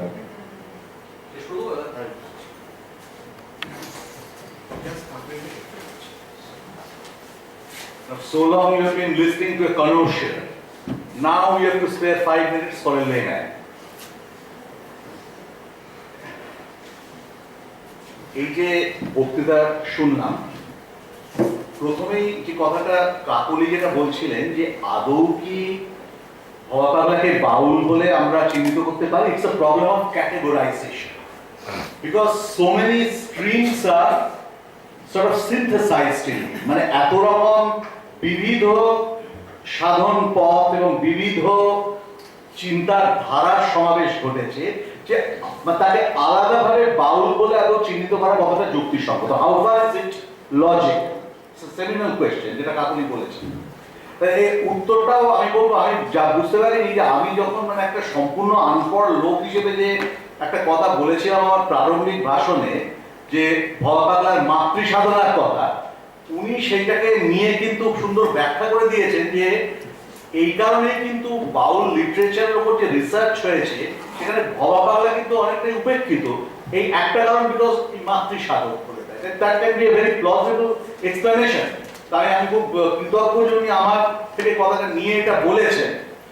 আর উনি আরেকটা খুব সুন্দর ব্যাখ্যা দিয়ে বলেছেন যে বহিরঙ্গ দিকটায় ভবা পাগলা ছিলেন কালী সাধক আর অন্তরঙ্গ দিকে ছিলেন সহজিয়া। I think this is also a very, I would say, logical explanation. আমার আরেকটা জিনিস যেটা উনি বললেন যে উনি এটা আমরাও জানি যে অনেক লেজেন্ড বা অনেক কল্পকাহিনী বা কিংবদন্তি ভবা পাগলার নামের সঙ্গে জড়িত হয়ে আছে। উনি বললেন he used to resuscitate people, মানে একদম মৃতপ্রায় মানুষকে জীবিত করেছেন। একটা আমি শুনেছি নন্দলাল দাস একেবারে দুরারোগ্য ক্যান্সার ব্যাধিতে তিনি আক্রান্ত হয়েছিলেন, ভবা পাগলা তাকে কিন্তু একেবারে রোগমুক্ত করেন। ওই যে বললাম এইগুলো, এখানে আমার একটু বক্তব্য আছে, এই জিনিসগুলোকে তো মানে কেউ যদি আজকে একেবারে ক্লিনচিং প্রুফ চান ওভাবে তো দেওয়া যাবে না। তবে এটাও বলবো যে এটা কিন্তু সব সাধকের ক্ষেত্রেই প্রযোজ্য। আপনারা যদি শঙ্করনাথ রায়ের ভারতের সাধক পড়েন দেখবেন যে সমস্ত সাধকই এসব অলৌকিক অনেক ঘটনা মানে তাদের সঙ্গে যুক্ত আছে। এখন কথাটা কিন্তু আমি যেটা বলবো যে আমাদের একটা কোনো কারণে অলৌকিক ব্যাপারের প্রতি একটা আকর্ষণ আছে, we have a fascination for things that are supernatural which are beyond this world, কিন্তু এখানেও একটা এটাকে হিউম্যানাইজ করার আর মানবিক দিকটাকে উদ্ঘাটিত করার একটা উপায় আছে। এভাবে আমরা কেন দেখছি না? যারা এই যোগ বিভূতি দেখান বা যেভাবেই হোক না কেন, তারা যেগুলো করছেন তারা কিন্তু মানুষের কল্যাণ সাধনের ব্যাপারটা করছে। দিন আতুরকে ত্রাণ করা, মরণোন্মুখ মানুষকে পুনরুজ্জীবিত করা, সবটাই কিন্তু মানুষের জন্য। সুতরাং একেবারে একটা centre of their thought there is only one thing and that is bad. এখানে আমাদের সেই প্রখ্যাত কবি সুইনবার্নের লাইনগুলো মনে পড়ে যায় যে truth only is living, truth only is whole, and the love of its living, man's pole star and pole, man, the pulse of my center, fruit of my body, and seed of my soul. এই যে তিনটে জিনিস, pulse of my center, fruit of my body, and seed of my soul. তাই এই হিউম্যানিজমের দিকটা যদি আমরা দেখি, তাহলে ভবা পাগলাকে এই জায়গায় ক্যাটেগরাইজ করতে কিন্তু কোনো অসুবিধা হওয়ার কথা নয়। উনিও বললেন যে his life is a mystery, there are biographies and hagiographies where his divinization has been unfolded. ডিভাইনাইজেশন যেমন একদিকে, এটাকে হিউম্যানাইজ করার কোনো শর্ত নয়। আমরা অলৌকিক ব্যাপারগুলোর দিকে নাইটা গেলাম, কিন্তু যা করেছেন সাধারণ মানুষের জন্যই করেছেন, এই জিনিসটা একটু দেখতে হবে। আর শ্যামা সঙ্গীত প্রসঙ্গে একটু বলি, এই যে গানটা আমরা পেলাম, এই যে ওরে মানুষ দেখবি যদি ভগবান, এটা তো ঠিক আছে যে কিভাবে কমিউনাল রাইটস এর সময় কিভাবে উনি সাম্প্রদায়িকতার বিরুদ্ধে তিনি জেহাদ রচনা করেছিলেন। তারপরে যে নাচিয়া নাচিয়া শ্যামা এলেন কালনা, আমি ভবা কিবা বুঝি সেবা পূজা তার, রক্ত যাওয়া পদে দেই পাতিয়া সংসার আমার। এবং তারপর আবার মুক্তিযুদ্ধের সমর্থনে যে গানটা, মহাদেবী প্রতিষ্ঠাতা ছিলেন ঢাকা শহরে, মহিষাসুর মর্দিনী মাগো ধ্বংস করো অসুরে। এবং উনি তারপর বলছেন যে মুজিবকে উনি দেখাচ্ছেন with the same, portraying Mujib with the same metaphor of a guru, এবং it's a song related to territorial identity. এখানে একটু মনে হচ্ছে যে তাহলে রাজনীতি কথাটা বলবো না, ভবা পাগলাকে যদি রাজনীতির সঙ্গে সম্পৃক্ত করি, তাহলে রাজনীতির পুরো ভবা পাগলার যে পুরো ক্যানভাসটাকে বড্ড বেশি সংকুচিত সংকীর্ণ করা হয়। আমি বলবো অসম্ভব সচেতন সংবেদনশীল মানুষ, a very sensitive human being. এই যে দেশভাগের জ্বালা যন্ত্রণা, এই যন্ত্রণাটা প্রতি ছত্রে এখানে প্রকাশিত হয়েছে, the unbearable pain of partition. এইটা সুতরাং এটা that's another way of humanising the divine element. Divine এলিমেন্টটা আমরা তো তার মধ্যে আরোপ করছি, কিন্তু হিউম্যানাইজ এভাবে করা যায় যে কতখানি সংবেদনশীল মানুষ হলে এই জিনিস, এই লেখা তার কলম থেকে বেরোয়। কোথায় যেন আমার মনে হচ্ছিল, আমার জানি না এই কম্পারিজনটা খুব ফার ফেচেড হবে কিনা, মুকুন্দ দাসের সঙ্গে যেন কোথায় একটু এই যেখানে শ্যামা সঙ্গীতের যে ছোঁয়াটা আছে, হয়তো এটা কাকতালীয়, কোথায় যেন একটু ছোঁয়া আমি খুঁজে পেলাম। আর যেটা আপনি শেষ করেছেন যে কালচারাল হিরো ফর এক্সপ্যাট্রিয়েটস, এটা তো খুবই সত্যি কথা। আর আজকে আমাদের ভাইস চ্যান্সেলর যদি এই শেষ লগ্নে এখানে থাকতেন, খুব খুশি হতেন, কারণ উনি একটা এই ডায়াসপোরা সেন্টার, একটা বেঙ্গলি ডায়াসপোরা সেন্টার একটা খুলেছেন, এবং I happen to know he has made me the director of that centre. এখনো সেভাবে কাজ আরম্ভ হয়নি, কিন্তু এখানে কিন্তু খুব নতুন একটা ডাইমেনশন পাওয়া গেল। এই কালচারাল যে ডায়াসপোরা, যে উদ্বাস্তু diaspora, it's a very very significant aspect. আমার মনে হয়েছে যে সবটা বিবেচনা করে আমার মনে হয় আমি যতটুকু বুঝেছি তাই থেকে বললাম যে আমাদের মনে হয় ভবা পাগলাকে আমরা বোঝার চেষ্টা করি ওই ওই অলৌকিক ব্যাপারগুলোকে বাদই দেওয়া যায়, আমরা হিউম্যান এলিমেন্টটাকে দেখি না। কত বড় হিউম্যানিস্ট হলে এই কথা বলতে পারেন যে ডিউটি ইজ বিউটি, এই কথাটা আমরা জানি যে কর্তব্য পালনের মধ্যে সৌন্দর্যের প্রকাশ ঘটে, এবং বারবার তিনি সেক্টারিয়ান ডিফারেন্সের বিরুদ্ধে সোচ্চার হয়েছেন। হ্যাঁ, he has an intense repugnance towards sectarian difference of any kind. আর শেষ করছি একটা কথা বলে, আমি অত্যন্ত কৃতজ্ঞ আমার অত্যন্ত স্নেহভাজন সুজয়ের কাছে এই অনুষ্ঠান, এই আলোচনা সভা আয়োজন করার জন্য। এই বাউল সম্প্রদায়কে নিয়ে আমার কিন্তু মনে হয় আরো অনেক বেশি কাজ হওয়া দরকার। এই যে উনি দেখালেন যে অনেক জায়গাতেই বাউলদের জীবনটাকে বলা হয় ইররেলিভেন্ট বা অ্যাবারেশনাল, এই দুটো কথা উনি ব্যবহার করলেন। ব্যাপারটা তো তা নয়। আমি ক্ষোভের সাথে বলবো, কিছুদিন আগে একজন অত্যন্ত স্মরণীয়, অত্যন্ত প্রথিতযশা বাউল গায়কের দেহান্ত হয়েছে, প্রহ্লাদ ব্রহ্মচারী। কি নিদারুণ দারিদ্র্যের মধ্যে দেহান্ত হয়েছে ভাবতে পারবেন না, প্রায় না খেতে পেয়ে তিনি মারা গেছেন। আমি নিজে তো পৌষমেলায়, শান্তিনিকেতনে পৌষমেলায় গিয়ে বাউল গান আমি শুনেছি। এখনো প্রায় 20 বছর আগে সেই গান কানে বাজে, পুষতাম যদি ময়না পাখি, জপতাম যদি কৃষ্ণ না। আসল কথা হচ্ছে বাউল সাধনার ব্যাপারটা খুব গভীর ব্যাপার, মনের গহনে ডুব দিয়ে এগুলোকে উদ্ধার করতে হয়। অনেক বেশি মানে কি বলবো, ওই সাধককে বুঝতে হলে নিজের সাধনার প্রয়োজন আছে, কাজে আমাদেরও অনেক সাধনা করতে হবে। সাধককে বুঝতে হলে সাধনার মধ্যে দিয়ে বুঝতে হয়। এই সাধনার ব্যাপারটা না থাকলে ওই পল্লবগ্রাহী যে চিন্তা, পল্লবগ্রাহী যে প্রচেষ্টা, ওই করে বেশি দূর এগোতে যাবে না। আমি বলছি না যে আমাদেরকে সাধক হতে হবে, জ্ঞানের উপাসক হতে হবে। We must be worshippers of knowledge. আর শেষ করবো এই কথাটা বলে যে ভবাকালকে তো আমি বললাম he was an aspirant for enlightenment. আর আমরা আমাদেরও আজকে যে অ্যাসপিরেশন ফর এনলাইটেনমেন্ট যেটা ছিল, we have been really enlightened, মানে in the most resplendent way. আমরা সত্যিই আজকে আলোকপ্রাপ্ত হয়েছি। এই আলোর ঝলক, এই আলোর দুটি আর চারদিকে বিচ্ছুরিত হয়েছে, এই আলোটুকু নিয়েই আজ আমরা এখন থেকে চলে যাব।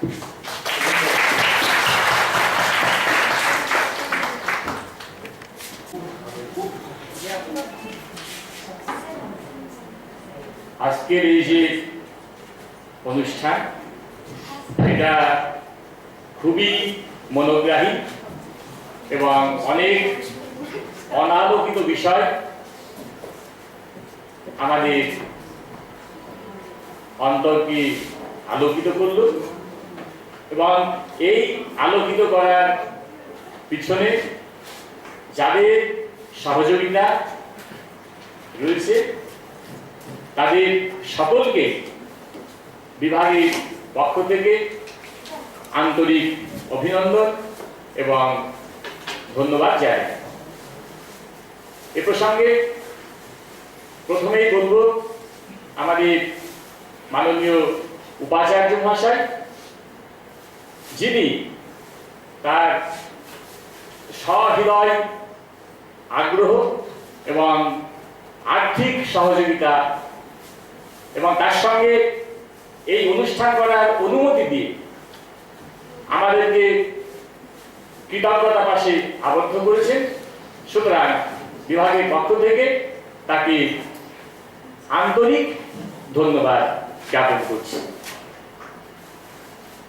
তারপরে ধন্যবাদ জানাই আমাদের আজকে আলোচনার প্রধান আকর্ষণ বক্তা মিস গ্লোরিয়া। তিনি এত সুন্দর মনোগ্রাহী আলোচনা করেছেন এবং এত সুন্দর বাংলা ভাষা ব্যবহার করেছেন, যাতে আমাদের এখানে বসে থাকা ছাত্র ছাত্রী, গবেষক গবেষিকা সকলেই আমার মনে হয় আপ্লুত হয়েছে। সেই জন্যে আরো একবার বিভাগের পক্ষ থেকে ওনাকে ধন্যবাদ জানাই। ধন্যবাদ জানাই আমাদের আর্টস এবং কমার্স ফ্যাকাল্টি ডিন, আমাদের ঘরের মানুষ, সবসময় তার সাহায্য সহযোগিতা আমরা পাই। তিনি প্রথম থেকে শেষ পর্যন্ত আমাদের সঙ্গে থেকেছেন এবং সমগ্র অনুষ্ঠানটি সুষ্ঠুভাবে পরিচালনা করেছেন। সেই জন্যে বিভাগের পক্ষ থেকে আমাদের ডিন মহাশয়কে ধন্যবাদ জানাই। আরো ধন্যবাদ জানাই এই অনুষ্ঠানে যারা এসেছিলেন, অন্যান্য ফ্যাকাল্টির ডিন, হেড এবং যারা শিক্ষক তাদের সকলকে। আর বিভাগের পক্ষ থেকে অন্যান্য যারা এসছে আমাদের অনুষ্ঠানটাকে সুষ্ঠুভাবে সম্পন্ন করার কাজে সহযোগিতা করেছেন, তাদেরকেও বিভাগের পক্ষ থেকে আমরা আন্তরিক অভিনন্দন এবং ধন্যবাদ জানাই। এবং সবশেষে ধন্যবাদ জানাবো আমাদের ক্যামেরাম্যান, যে সমস্ত ঘটনাটা অনুপ যে সমস্ত ঘটনাটা তুলে রাখছেন যাতে সহজেই হ্যাঁ আমরা পরবর্তী ক্ষেত্রে এগুলো আমরা দেখতে পাই এবং তার রস আস্বাদন করতে পারি। সেই জন্য তাকে বিভাগের পক্ষ থেকে ধন্যবাদ জানাই এবং এইখানে বোধহয় আমাদের অনুষ্ঠান শেষ হচ্ছে। স্টুডেন্টদের জন্য বলছি যে আমাদের